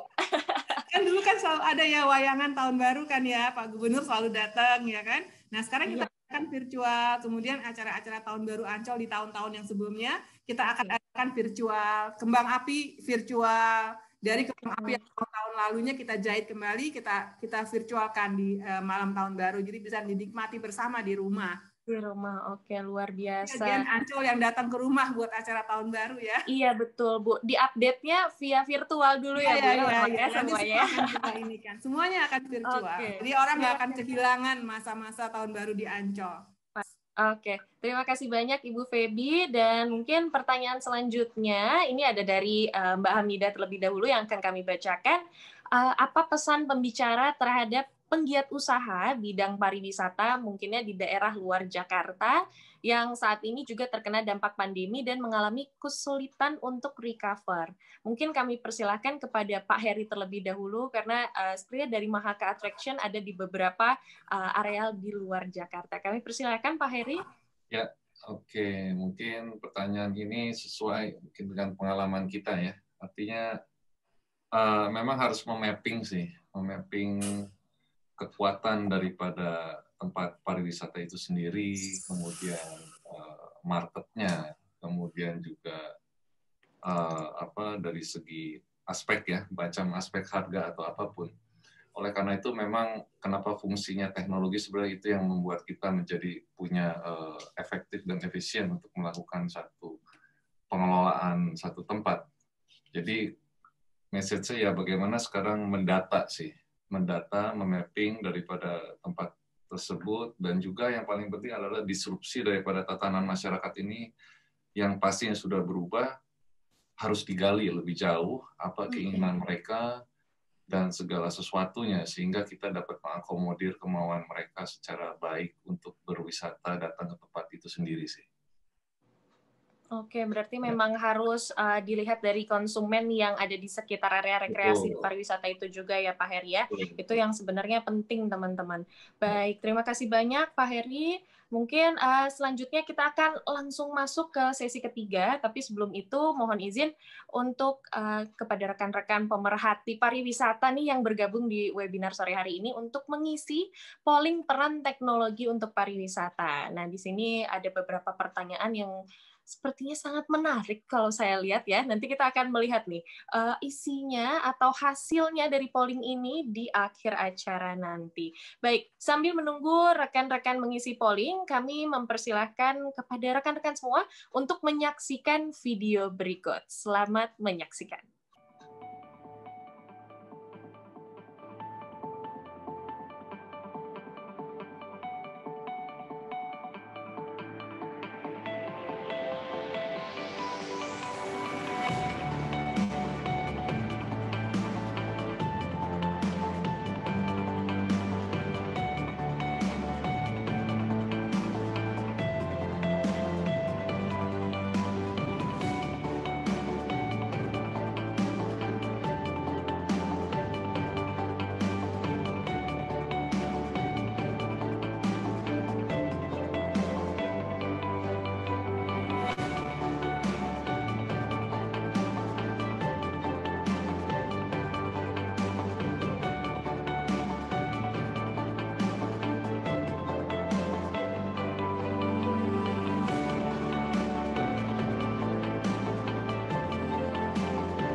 Oke, baik. Terima kasih banyak rekan-rekan pemerhati pariwisata yang sudah bergabung kembali. Dan kita selanjutnya akan memasuki sesi ketiga dengan topik The Role of Technology for Tourism Business in the Future.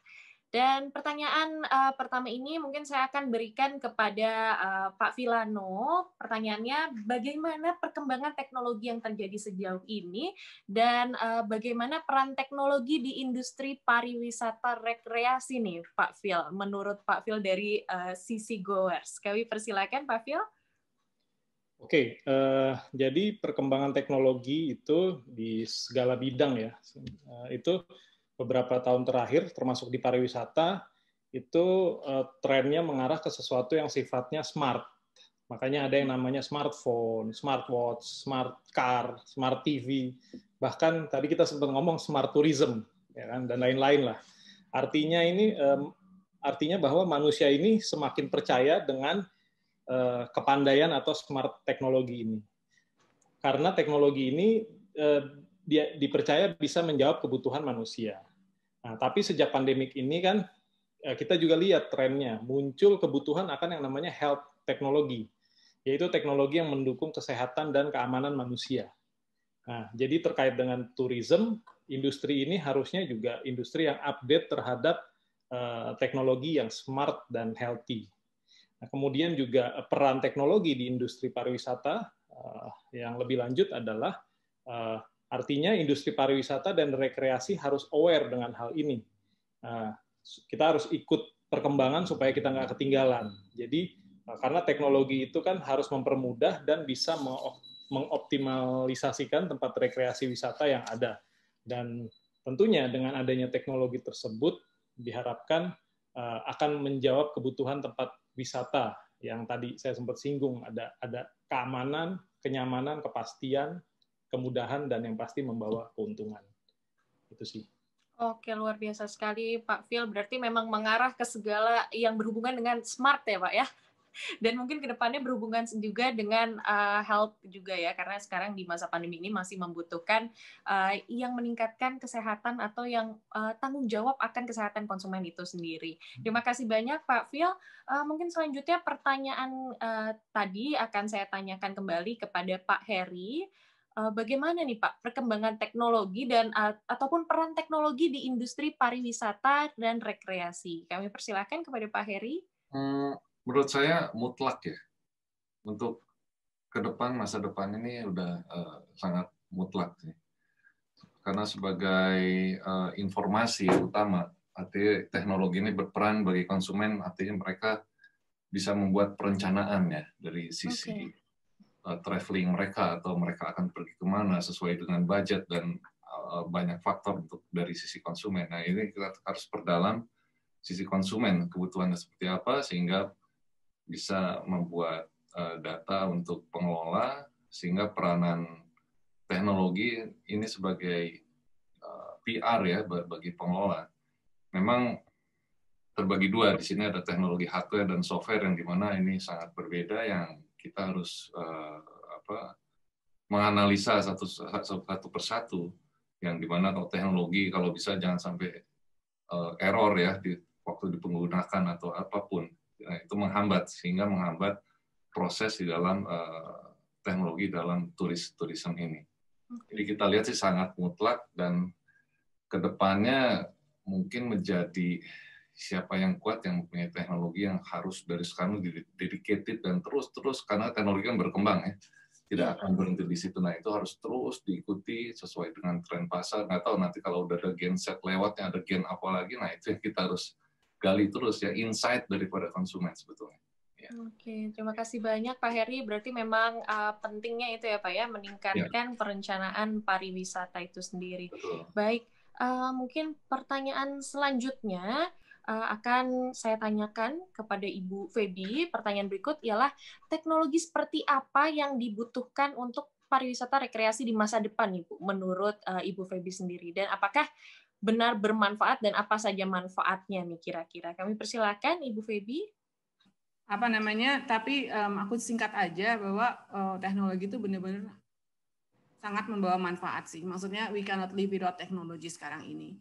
Bahkan dengan teknologi itu akan membawa experience yang berbeda. Contoh yang sederhana adalah misalnya, kalau di Disneyland itu kita sudah bisa dengan teknologi, kita bisa tahu kan queuing kita, misalnya kita mau masuk wahana mana, kapan kita harus datang, tanpa kita harus ngantri, jam segini kita datang, itu bisa diining. Jadi teknologi itu akan membawa experience yang berbeda kepada masing-masing orang gitu, targeted people ya. Jadi buat kami di Ancol intinya adalah we cannot live without technology, dan teknologi itu akan membawa experience yang berbeda karena buat kami di Ancol sekarang ini is not just about having as many people as possible di Ancol, tapi gimana kita memberikan experience yang luar biasa kepada siapapun yang datang ke Ancol, dan untuk experience itu teknologi ada di situ gitu loh. Jadi buat kami kedepannya tuh nggak mungkin sih kita tidak mengikuti perkembangan teknologi. Dengan teknologi itu kita akan memberikan pengalaman yang berbeda buat siapa saja yang datang ke Ancol dengan kebutuhan apapun yang mereka inginkan gitu sih. Oke, terima kasih. Berarti memang intinya Ancol juga sudah melalui semua itu ya Bu ya, karena kan menggunakan teknologi mulai dari VR, kemudian virtual, nonton wayang itu yang ada nanti ya. Iya. Nanti kedepannya juga kayak orang tuh juga dengan smartphone-nya, mereka pada saat mereka berada di Ancol, mereka sudah tahu mereka mau kemana. Misalnya kita udah tahu, oh di sini penuh, jadi jangan ke sini, bisanya ke sini, lewat ke sini. Jadi the total experience bisa mereka dapatkan dari teknologi yang ada di smartphone-nya mereka. Gitu. Oke, luar biasa sekali. Bahkan kita juga bisa tahu area-area Ancol kita dengan teknologi kita bisa monetize. Untuk kalau monetize dalam artian zonasi. Jadi zonasi Ancol yang zonasi ini kita bisa kasih harga buat mereka yang mau branding itu lebih, karena di sini kita kelihatan bahwa crowd-nya sangat tinggi di zona ini tidak sama. Jadi dengan teknologi itu kita bisa memonetize aset-aset yang ada di Ancol. Jadi so many things yang bisa kita lakukan dengan teknologi, even financial performance-nya kita juga, kami juga gitu. Oke, luar biasa. Berarti memang dari segi bisnisnya juga sangat tinggi ya, Bu? Iya. Tapi belum ya, tapi kita sudah mengarah karena the study sudah ada, jadi tinggal implementasinya aja. Cuma berhenti nih gara-gara pandemi ini ya, tapi nggak apa-apa. Baik. Semoga secepatnya, Bu. Saya doakan. Terima kasih banyak, Ibu Feby. Dan pertanyaan selanjutnya kami persilahkan. Pertanyaan ini akan saya berikan ke Ibu Sonti. Bagaimana nih kita memandang teknologi tersebut? Apakah beban ataukah kesempatan? Mungkin kami persilahkan. Ya, bagaimana kita memandang teknologi tersebut? Apakah beban ataukah kesempatan? Kami persilahkan kepada Ibu Sonti. Saya pikir kita semua sepakat ya bahwa teknologi itu sama sekali bukan beban. Ya. Dia adalah peluang sebenarnya. Saya pikir nggak ada yang nggak sepakat dengan hal itu ya. Jadi itu betul-betul peluang yang harus kita manfaatkan sebesar-besarnya untuk kemaslahatan umat gitu ya. Jadi kalau ada yang beranggapan itu beban, saya nggak tahu, tapi saya sendiri memandangnya sebagai kesempatan yang luar biasa dan harus dimanfaatkan.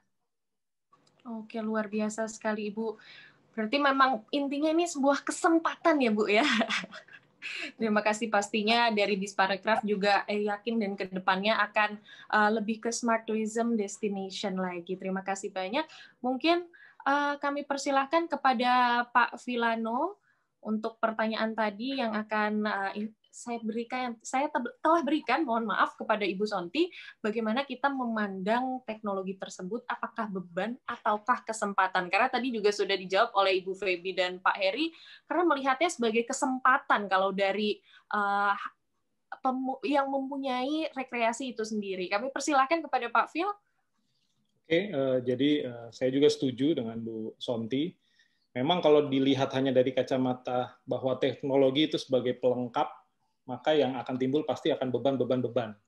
Tapi kalau kita ngelihat teknologi sebagai suatu kebutuhan atau must have gitu ya, maka itu nggak akan jadi masalah. Itu akan jadi suatu kesempatan. Tentu saja di balik pandemi ini dan dengan adanya perkembangan teknologi ini banyak kesempatan yang bisa kita dapat. Misalnya ya kan tadi sempat kita singgung ada future booking, kemudian terus tempat rekreasi juga bisa bereksplorasi dengan banyak hal ini. Gitu. Terus kita lihat juga memang ini jadi kesempatan ya kan untuk kita bisa beradaptasi dengan situasi yang baru ya kan.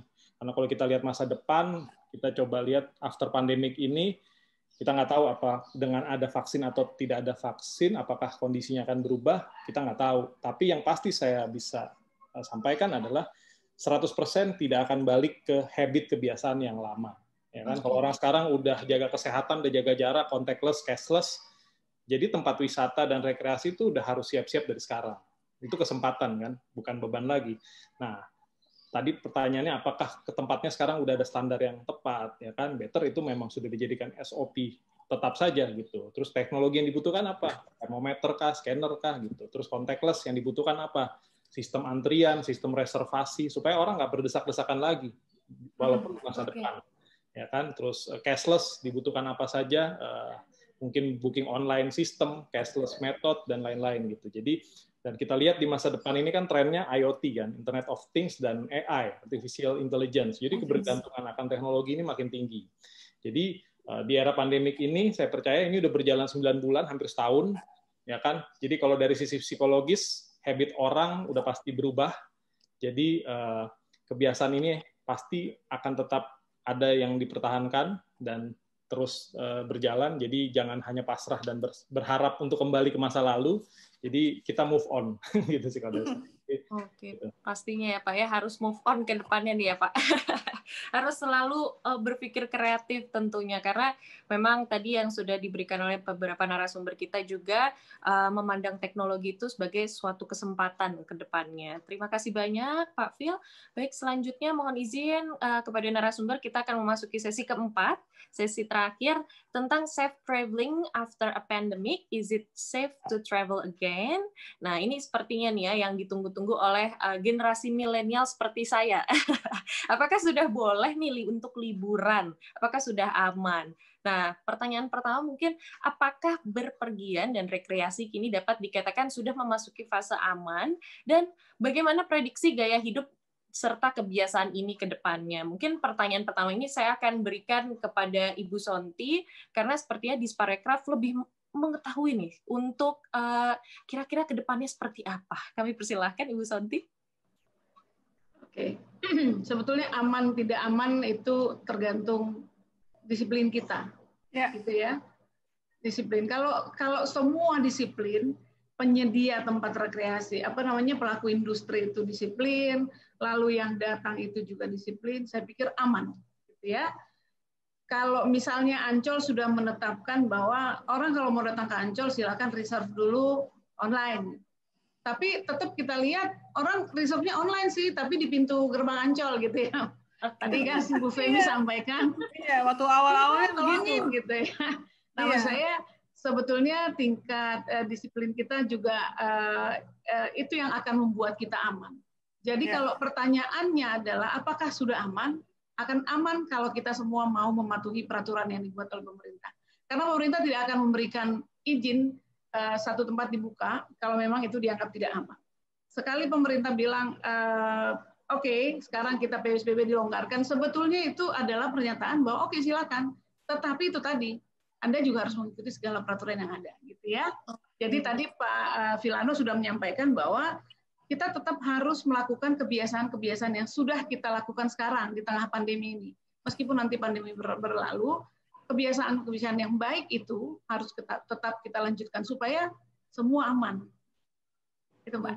Betul sekali. Pokoknya intinya aman sebenarnya untuk traveling tergantung dari tingkat disiplin diri sendiri ya Bu ya? Semua. Wisatawan dan pelaku industri, semua harus disiplin. Oke, siap. Berarti semuanya harus bertanggung jawab ya, Bu Sonti ya? Bertanggung jawab, betul. Luar biasa sekali. Terima kasih banyak, Ibu Sonti. Dan mungkin pertanyaan selanjutnya ini mungkin seperti closing statement dari narasumber kita yang luar biasa pada hari ini. Saya ingin bertanya terlebih dahulu mengenai strategi apa yang dilakukan dalam menghadapi ketidakpastian ini. Apakah bersifat pasif, wait and see, ataukah harus aktif selalu menyesuaikan dan mencari solusi? Mungkin kami persilahkan kepada Ibu Feby terlebih dahulu. Kami persilahkan Ibu. Ya, terima kasih. Ini menarik karena ada unsur wait and see-nya juga. Karena dari satu sisi ada hal-hal yang di luar kontrol kami, ya kan ya. Jadi yang namanya pandemi ini kan benar-benar di luar kontrol kita. Jadi kita berharap, kita lihat, kita wait and see bagaimana keadaan kita dan juga kita harus adjust.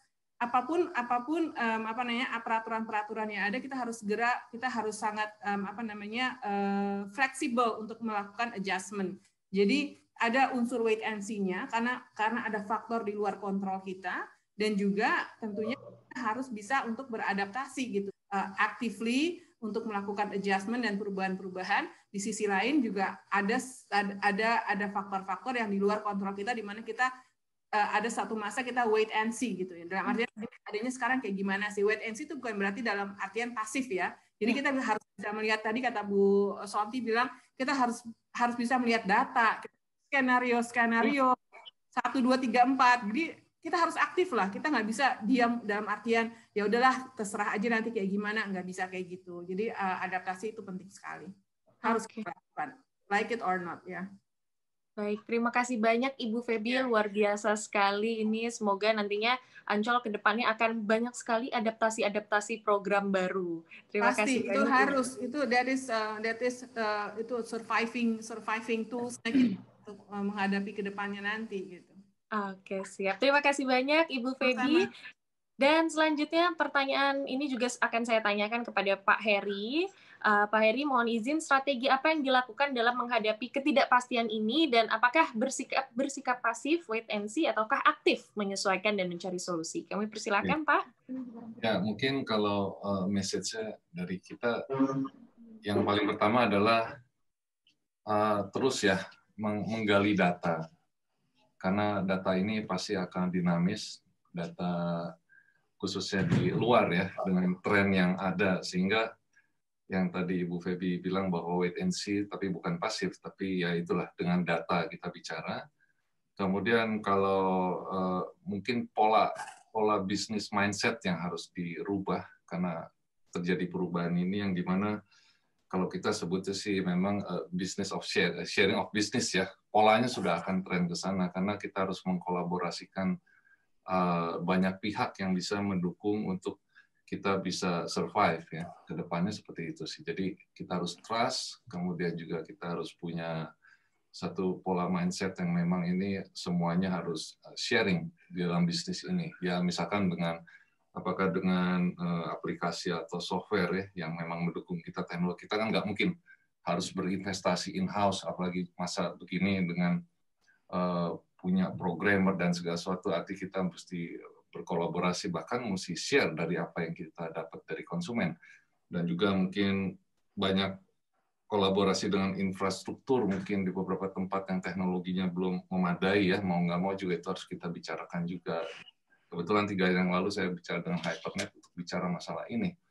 Dan juga belum kreatif digital management ya, di sana itu markom digital, nah ini juga harus dibicarakan. Jadi banyak aspek yang memang mau nggak mau kita harus business sharing di dalam kondisi seperti ini, yang sehingga kita bisa melewati kondisi pandemi ini, bisa lewat ke depannya sih.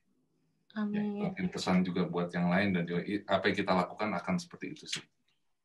Oke, semoga semakin sukses juga Pak untuk Mahaka Attraction, tentunya dengan memberikan adaptasi-adaptasi barunya di rekreasi ke depannya. Terima kasih banyak Pak Heri.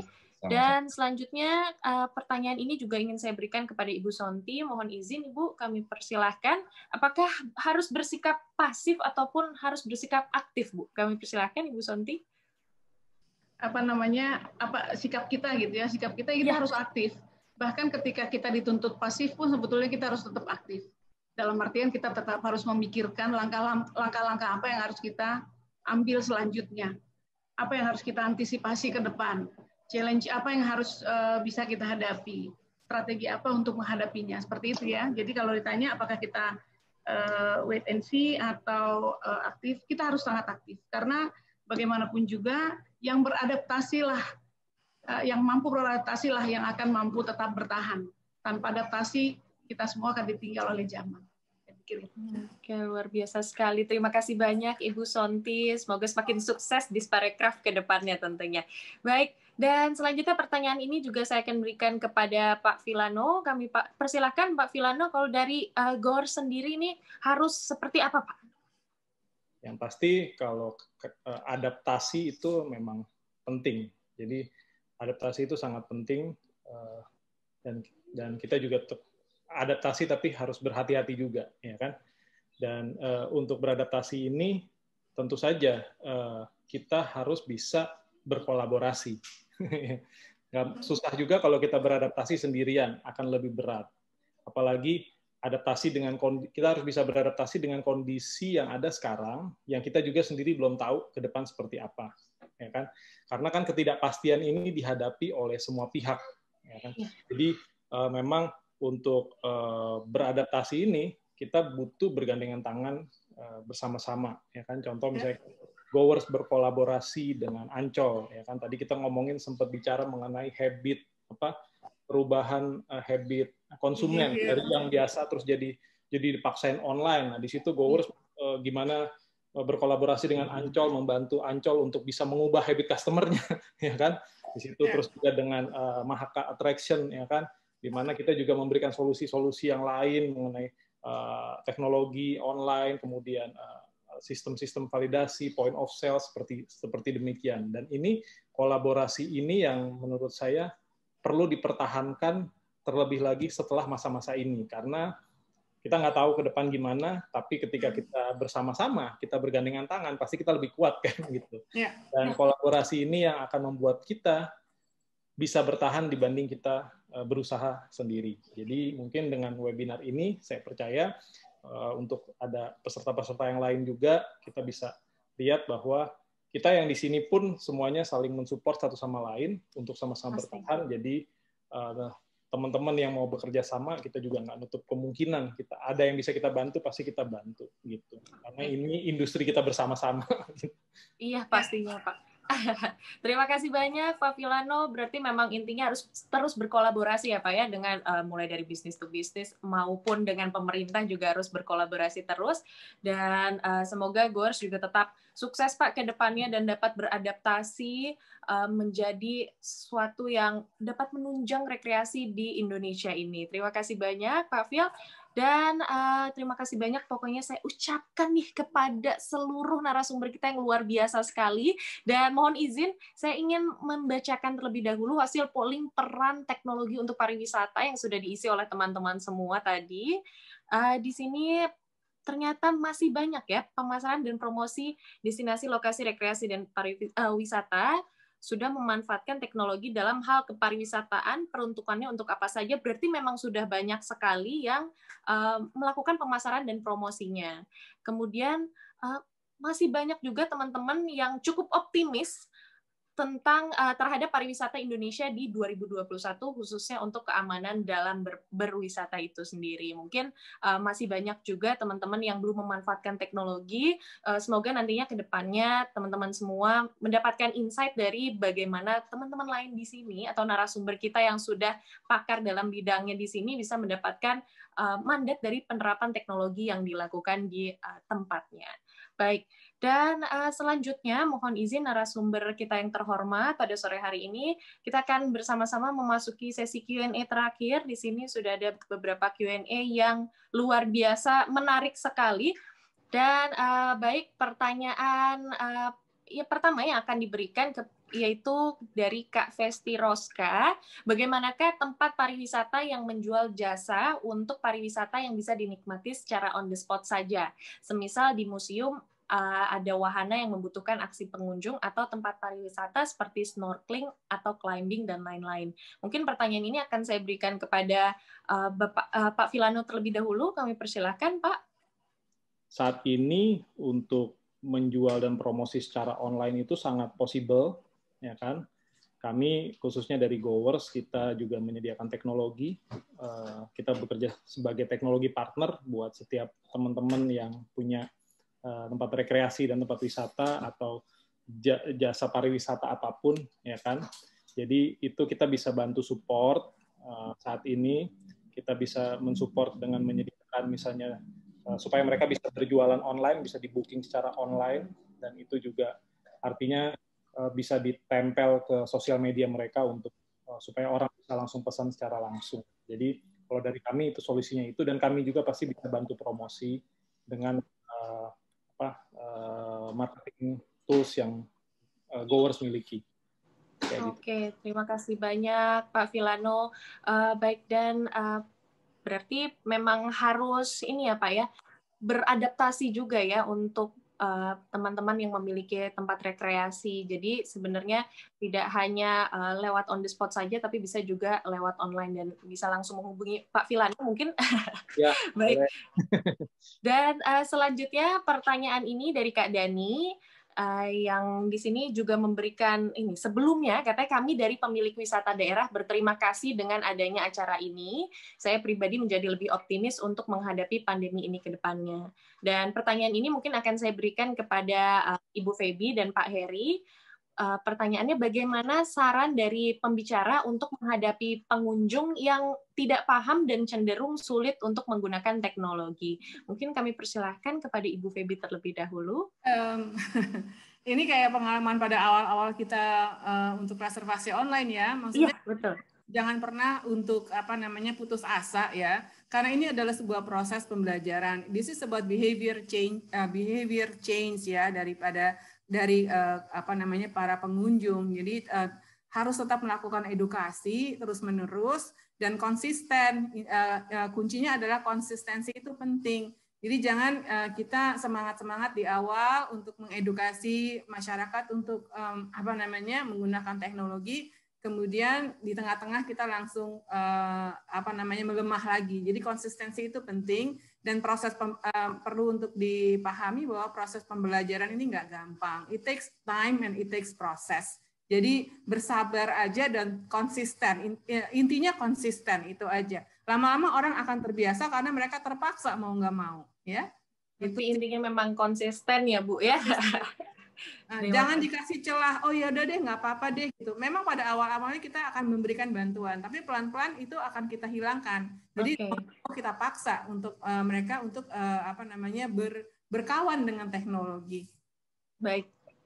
Terima kasih banyak Ibu Feby atas jawabannya yang luar biasa sekali. Semoga teman-teman di sini banyak belajar dari Ibu Feby tentunya. Baik, dan selanjutnya kami persilakan kepada Pak Heri. Pertanyaannya masih sama Pak, bagaimana saran dari pembicara untuk menghadapi pengunjung yang belum paham atau cenderung sulit untuk menggunakan teknologi? Kami persilakan Pak. Ya. Oke, kalau secara data mungkin kan ini ada dua hal ya. Mungkin market yang memang mereka memang tidak menggunakan teknologi ya. Mungkin kalau di daerah yang mungkin generasinya yang lalu mungkin pegang handphone yang Android pun tidak gitu ya. Nah itu ya itu butuh asistensi lah ya. Apakah di lokasi atau kan memang disederhanakan. Tapi mungkin ada satu market yang memang mereka mempergunakan teknologi ya mungkin sebatas hanya untuk biasanya nonton dan apa. Nah mungkin cari insight itu yang mereka kita bisa masuk di area situ yang tadi Ibu Feby bilang bahwa mengedukasi mereka lewat yang kebiasaan mereka apa. Misalkan hanya biasanya kan cuma nonton gitu ya, nonton apa, nah ya kita buatlah konten-konten yang bisa mengedukasi untuk mereka nanti menerapkan secara perlahan-lahan ya. Intinya sih kalau filosofi saya kita coba menggunakan ukuran sepatu kita nggak bisa paksakan mereka, kita cari ukuran sepatu mereka, kita adjust untuk bisa masuk gitu ya. Poinnya itu sih. Edukasi. Terima kasih banyak Pak Heri. Berarti memang poinnya sama ya Pak ya dengan Bu Feby bahwa kita harus tetap bertransformasi juga ya Pak ya, pelan-pelan dari segi tempat pariwisatanya itu sendiri, merubah kebiasaan dari pengunjung. Terima kasih banyak Pak Heri dan Bu Feby, tentunya terima kasih banyak. Dan mohon izin dengan berakhirnya Q&A tadi, maka kita sudah mencapai akhir webinar pada hari ini. Dan sesi-sesi hari ini dapat disimpulkan bahwa memang dibutuhkan online strategi pemasarannya yang lebih targeted dan meningkatkan trust konsumen serta program kreatif yang lahir dan ditingkatkan kondisi dengan menyesuaikan keinginan konsumen itu sendiri. Dan teknologi menunjang semua hal yang meningkatkan smart tourism destination dan mengarah ke keterbukaan informasi dapat meningkatkan pariwisata ke depannya. maka dibutuhkan yang paling penting adalah kesiapan industri dari segi market dan mindset yang siap menggunakan teknologi itu sendiri, dan tentunya aman untuk traveling. Tadi kita sudah bersama-sama berdiskusi pada saat ini aman untuk traveling tergantung dari tingkat disiplin seluruh partisipan pariwisatanya, mulai dari teman-teman ataupun dari tim pariwisatanya atau rekreasi pariwisatanya, dan dari pemerintah juga. Dan harus selalu aktif serta fleksibel dalam melakukan adaptasi baru, tapi juga tetap berhati-hati. Luar biasa sekali. Dan mohon izin, demikianlah acara pada sore hari ini. Kami mengucapkan terima kasih banyak kepada seluruh narasumber yang sudah hadir pada webinar Reshaping Tourism After Pandemic kali ini. Terima kasih Bapak dan Ibu atas dukungannya di webinar kali ini, kepada Ibu Sonti Pangaribuan, kemudian Bapak Heri Judarta, terima kasih banyak Pak.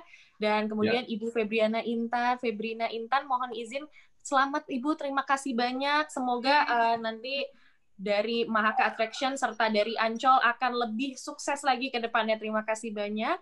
Dan tentunya kepada Pak Ferdinand Octavilano, terima kasih banyak Pak atas waktunya yang telah bergabung bersama kami. Semoga Goers juga semakin sukses ke depannya.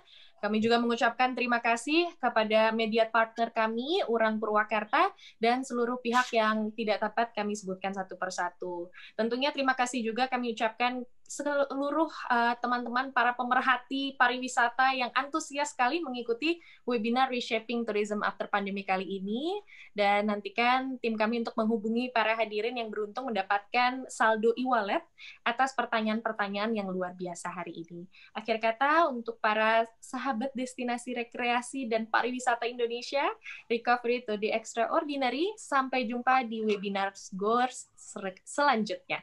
Baik, terima kasih dan selamat sore, selamat beraktivitas kembali.